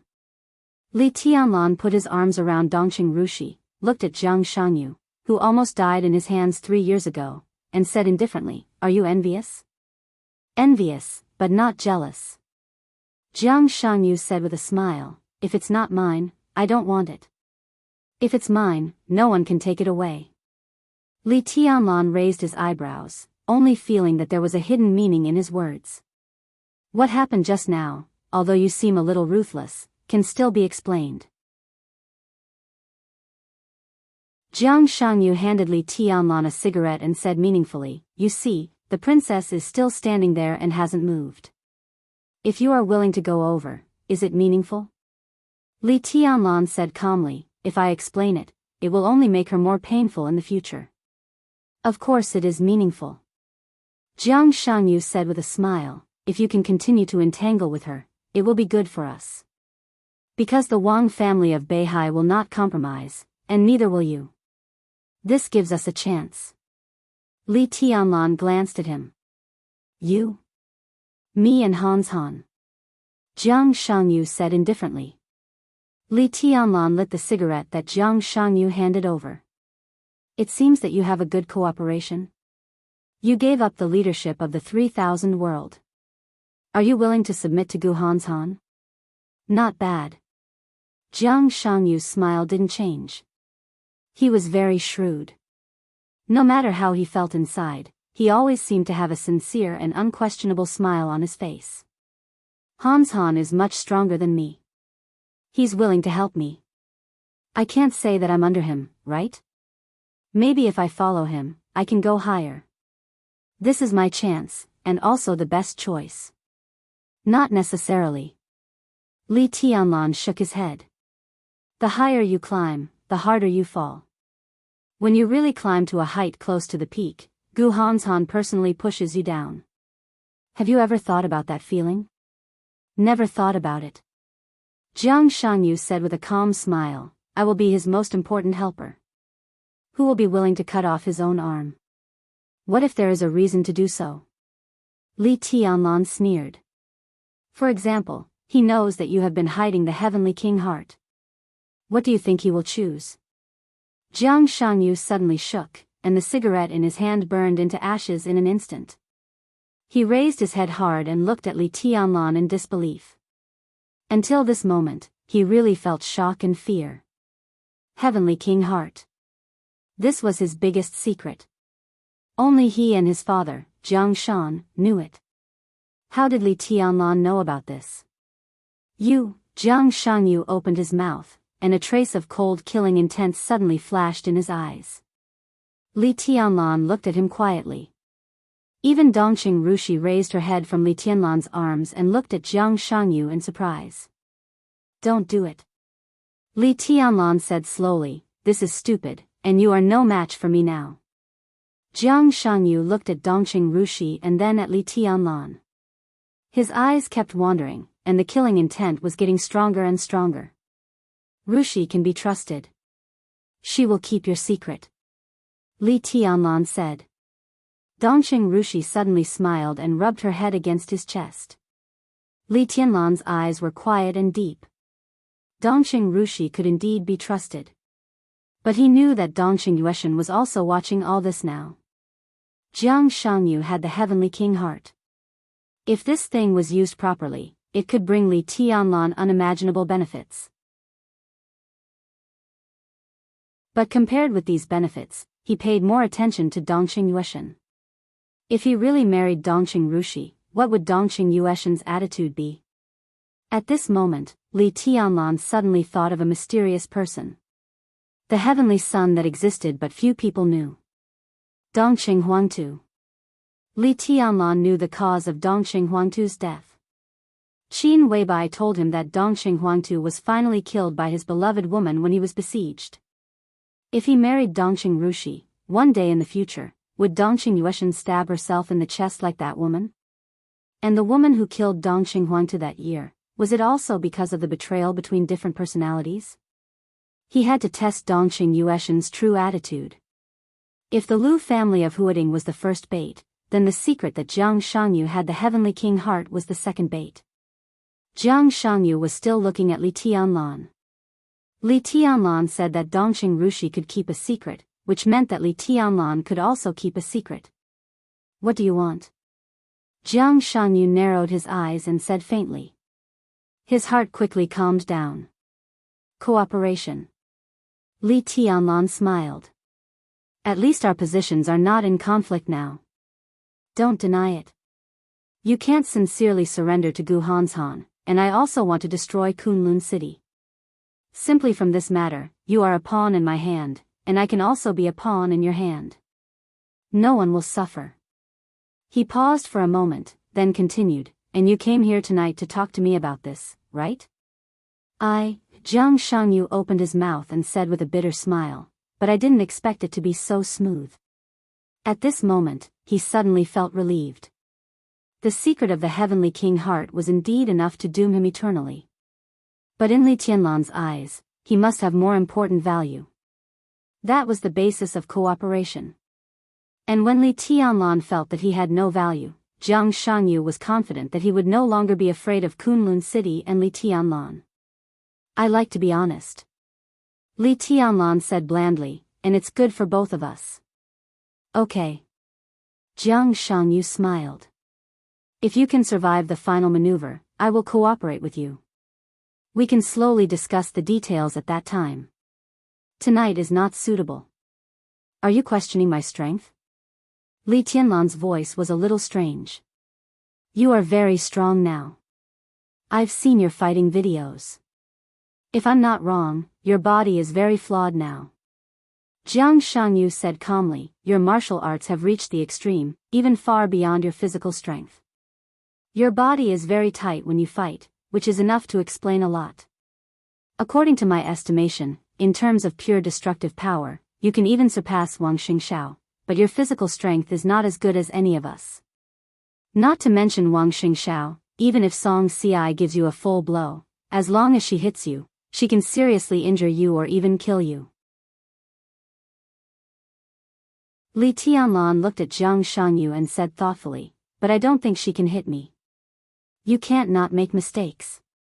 And even if you don't make mistakes, what if you are besieged? Jiang Shanyu shook his head. He wanted to continue to say something, but suddenly found that the cruise ship was quiet. Jiang Shanyu turned around subconsciously, and his face suddenly became a little strange. In his sight, Wang Yuetong, who had been standing in the same place, moved. She saw Li Tianlan, and then without hesitation, she walked over step by step. Her footsteps were very light. But she was so brave. At this moment, Wang Yuetong had no dignity or pride, but she had an unprecedented courage and firmness. She could still move forward after being treated so coldly. This was courage in itself. For a moment, everyone was a little touched, including Li Tianlan. Wang Yuetong walked directly to Li Tianlan. Her eyes were red and swollen, but they were extremely firm. Dongqing Rushi hesitated, took the initiative to walk away from Li Tianlan's arms, and took 2 steps to the side. Li Tianlan took a deep breath. He looked at Wang Yuetong, his eyes calm and a little cold. Wang Yuetong came over, hesitated, and finally reached out and grabbed Li Tianlan's arm.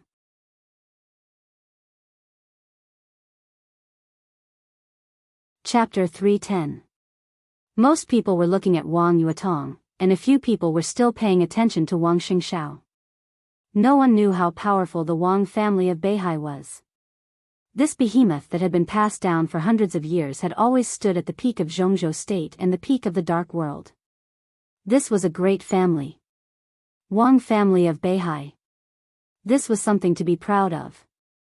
These 4 words represented dignity, honor, glory, and unfathomable. Wherever the people of the Wang family of Beihai went, they seemed to be the focus of attention. It was still the case.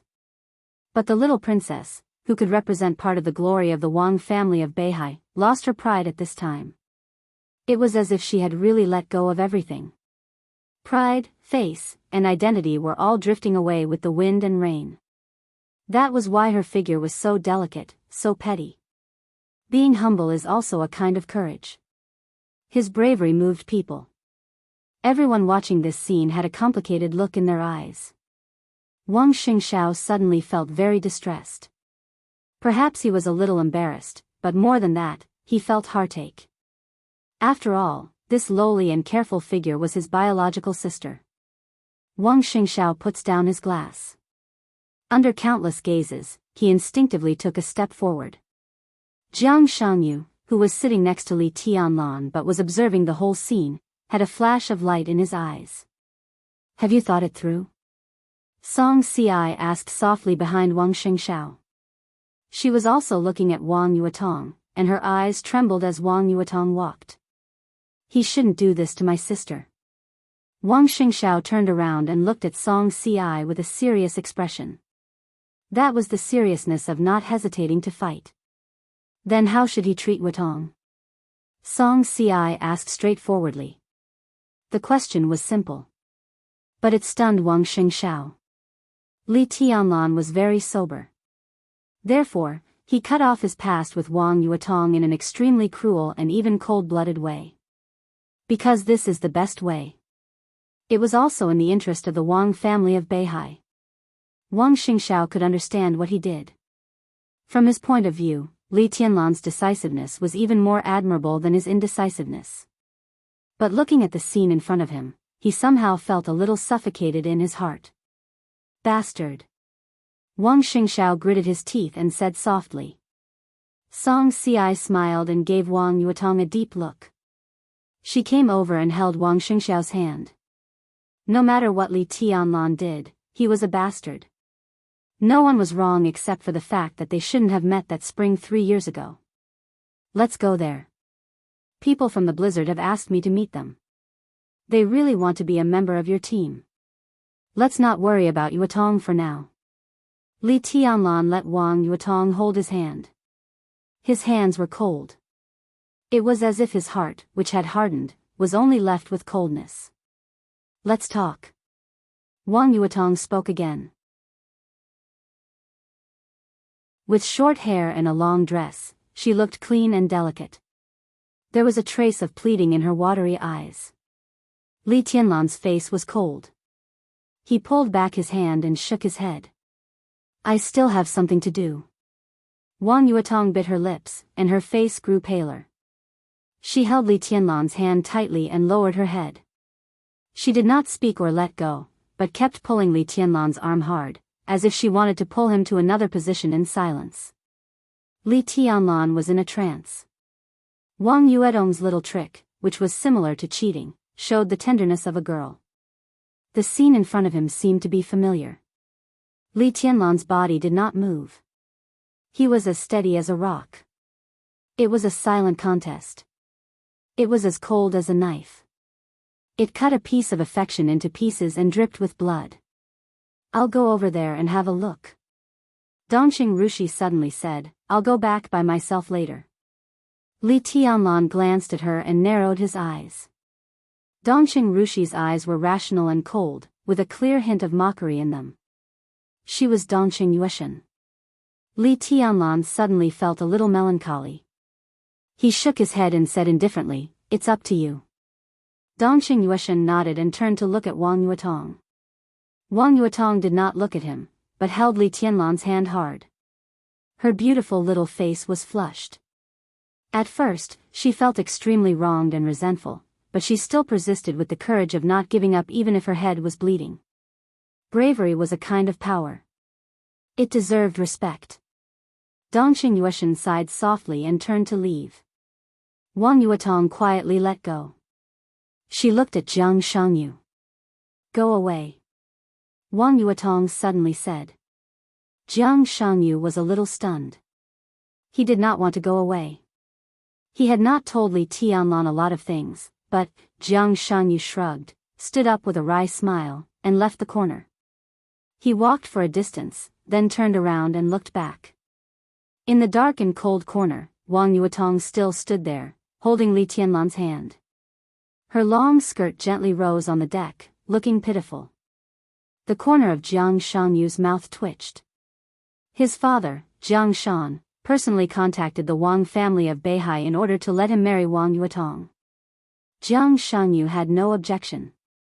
But unfortunately, Wang Yuetong still insisted when the Wang family of Beihai agreed or at least acquiesced. Jiang Shangyu had pursued her for more than a year. In his eyes, Wang Yuetong seemed to always be indifferent, reserved, polite, but with indifference that kept people 1,000 miles away, beautiful and noble. But now, the woman he wanted to marry stood in front of Li Tianlan pitifully and let go of everything just to talk to him. Jiang Shangyu did not fall in love with Wang Yuetong. But he felt a little uncomfortable in his heart for no reason. He showed a very sincere smile, but kept asking himself a question in his heart. Why? If you have something to say it here. Li Tianlan looked at Wang Yuetong, who was still stubborn and silent, and took the initiative to speak. Wang Yuetong's body stiffened, and she gradually relaxed the strength in her hand. You. Wang Yuetong hesitated and whispered, Senior brother, don't you want me anymore? Li Tianlan looked at Wang Yuetong quietly. His tone was calm and without any emotion. I can't afford it.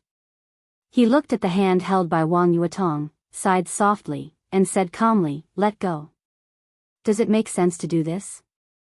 Wang Yuetong did not cry. She just held Li Tianlan's hand tightly and kept shaking her head. Why? Why? Li Tianlan had a lot of explanations. Perhaps, as Jiang Shangyu said, he could explain this kind of thing. But what was the point? Explanation and decision were two completely different things. Li Tianlan's face twisted. At this moment, every picture he had with Wang Yuetong flashed in his mind. He had thought the memory was vague, but now he found it so clear. But what was the point?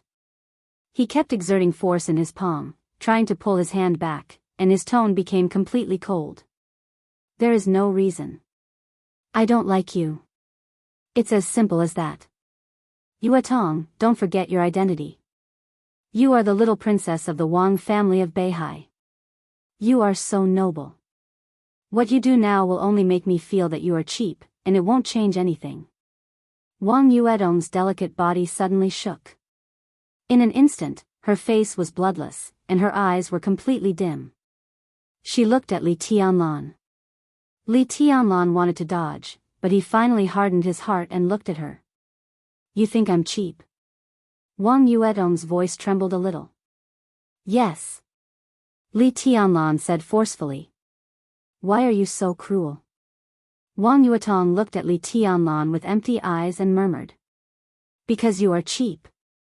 Li Tianlan tried his best to keep his voice from trembling. Go. I think we'd better not see each other in the future. The separation under such circumstances. If they met again, they could only be enemies. Enemies of life and death. Li Tianlan seemed to have a knife in his heart.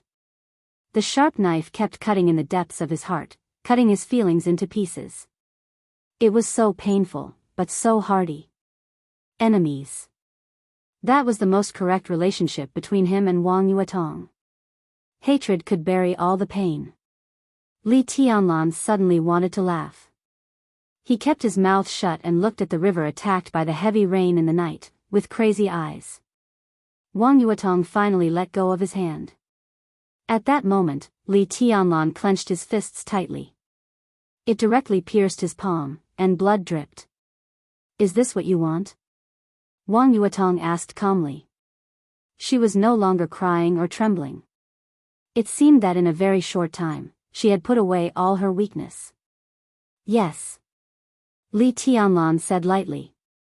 I waited for you for 3 years. Wang Yuetong laughed at herself. My father always wanted me to marry someone else. He introduced me to a lot of people, including young people in the Wang family of Beihai and people outside Beihai province. She looked at Li Tianlan, and the emotion in her eyes was so strong. It was almost paranoid love, but also like completely crazy hatred. That kind of emotion flashed in her eyes. The boundary was extremely blurred. Do you know what I said when my father introduced me to a boyfriend for the first time? Wang Yuetong looked at Li Tianlan and asked. Li Tianlan just looked at the Huangpu River in the night, lost in thought, and said nothing. I said, I have eaten at your place, so I can't say that I love you to other men, and I can't say that I want to. I want to be shameless. Wang Yuetong said softly. She smiled beautifully and absent-mindedly. At that time, I always thought that you were my man, so I would persist. No matter what happened, I thought you would persist. Her voice gradually deepened, and the adoration in her eyes gradually deepened, turning into the most negative hatred. But I didn't expect that I would get such a result after 3 years of persistence. Li Tianlan, are you fair to me by being so cruel? At least, you waited for the result. Li Tianlan's voice was cold. But this is not the result I want. Wang Yuetong said coldly, this is what you want. Li Tianlan smiled, a little self-deprecating, but he did not speak. This was not the result they wanted. But this was the best result. Li Tianlan had to bear the Li family's past. If he could not let go of the Li family's responsibility, he could not give Wang Yuetong the future she wanted. Wang Yuetong was the little princess of the Wang family of Beihai. Ever since she was young, she had lived a life of luxury and was doted on by everyone. She had no responsibilities, no pressure. She was high and mighty. She was reserved and proud. She already had too much, so she was qualified to dream about her future and her life. Her life was too sweet and perfect. But life was bitter. Li Tianlan's life was even more bitter. His future was blood and bones, conspiracies and betrayals, wars and compromises, glory and death, hatred and resentment. On the opposite side of his future, the Wang family of Beihai might be the most important role. The future had been determined. What was the point of being entangled today? Li Tianlan could not say that it was all for Wang Yuedong's good. He was too ashamed to say that he was just sure that tonight's result was the best. Because if one day they were really enemies in the future, at least they would not have more pain and fetters. He stood up. Wang Yuetong subconsciously reached out her hand and grabbed him again. "Walk with me," Wang Yuetong said suddenly. Her voice was completely calm. "No matter what happens in the future, at least tonight, I want to give myself an explanation." She paused. But the sound of a broken heart rang clearly in her ears. "After tonight, we are enemies." Li Tianlan was silent for a while and said in a hoarse voice, "Okay. I want to get out of here." Wang Yuetong pointed to the river. Li Tianlan said yes, held Wang Yuetong in his arms, and directly rushed into the sky. Tonight's banquet meant nothing to him. It was the same for Wang Yuetong. Everyone saw the two people rushing into the sky without saying goodbye. Jiang Shangyu's eyes flickered for a while, but he said nothing in the end. And in another corner, Dongxing Yueshan stood alone in silence, looking at the direction where Li Tianlan left with a complicated look in her eyes. She could feel everything tonight. She could also know Li Tianlan's indifference to Wang Yuetong. Because the Li family and the Wang family of Beihai were irreconcilable.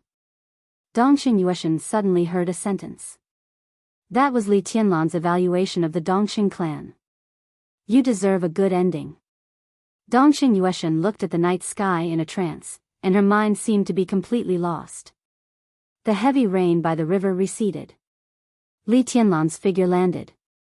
The curtain of rain quietly disappeared, turning into a pure land. He let go of Wang Yuetong in his arms. Wang Yuetong took the initiative to hold his arm very tightly. Li Tianlan walked forward in silence. The two snuggled together, like a couple in love. But at the end of the road, there was parting. "I know you don't want me to be stuck between you and the family," Wang Yuetong whispered. "Part of the reason," Li Tianlan said slowly, "but I don't want to be stuck between you and the Wang family of Beihai. Since it's not suitable, don't force it." This was an unavoidable problem. At least for now, neither Li Tianlan nor Wang Yuetong was qualified to solve the problem. "I dare to face it," Wang Yuetong said blandly, "but you dare not." Her tone was a little mocking, but her arm around Li Tianlan was getting tighter and tighter. "I didn't expect that the man I fell in love with would be a coward." Li Tianlan was silent for a while, and then said self-mockingly, "Your taste is really bad." Wang Yuetong suddenly stopped. She pulled Li Tianlan and forced him to stand in front of her. "You really don't want me?" she asked softly. Li Tianlan looked at her quietly and said blandly, "We're over." "Why is it over?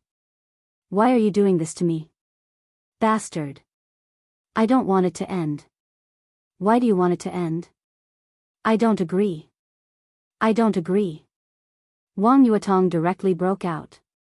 She beat Li Tianlan's body crazily and cried bitterly. Finally, she rushed up and bit Li Tianlan's shoulder. Li Tianlan didn't move or fight back. He just held her in silence and let her vent her emotions.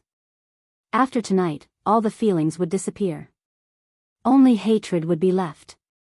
Wang Yuetong cried for a long time before she calmed down. "From tomorrow on, we're enemies." She held Li Tianlan and whispered, "If you can't kill me, sooner or later, I'll kill you with my own hands." "Li Tianlan, I hate you." Li Tianlan gently patted her on the back. "Okay. Kiss me again." Wang Yuetong raised her head in Li Tianlan's arms. She closed her eyes and whispered, "From now on, we don't owe each other anything." Li Tianlan looked at her quietly. Wang Yuetong was very close to him, but so far away. He suddenly lowered his head and kissed her. Wang Yuetong put her arms around Li Tianlan's neck. Her movements were very serious, very jerky, and very wild. It was very fragrant and gentle, but with an almost desperate coldness. The heavy rain on the horizon gradually subsided. It was a long, long time. The two separated in silence. Wang Yuedong's body trembled slightly, and her cheeks were fiery red. She looked at Li Tianlan. The man she really fell in love with. Give up. Easier said than done. She still wanted to try again, for the last time, even if it was a greater humiliation. So she clung to Li Tianlan tightly and said the most shameless words for the first time in her life. Her voice was very low and light, like the rainstorm that gradually stopped, fresh and misty. It's already very wet. In an instant, all the suppressed emotions of Li Tianlan completely collapsed. He suddenly growled and held Wang Yuetong in his arms. Li Tianlan's body leaned against a car. He tore open the locked door in a frenzy and got directly into the car. A leather shoe was thrown directly out of the car. There was an exclamation in the car whose door was destroyed. Wang Yuetong gently held Li Tianlan. She was crying. But her smile was like a blooming flower, beautiful and unparalleled. At this moment, she finally confirmed her destiny. She got the man who owned her. It hurt. But she was very happy. You're tuning into the Carefree Valley YouTube channel. Don't forget to subscribe and join us on this journey to catch the most captivating stories.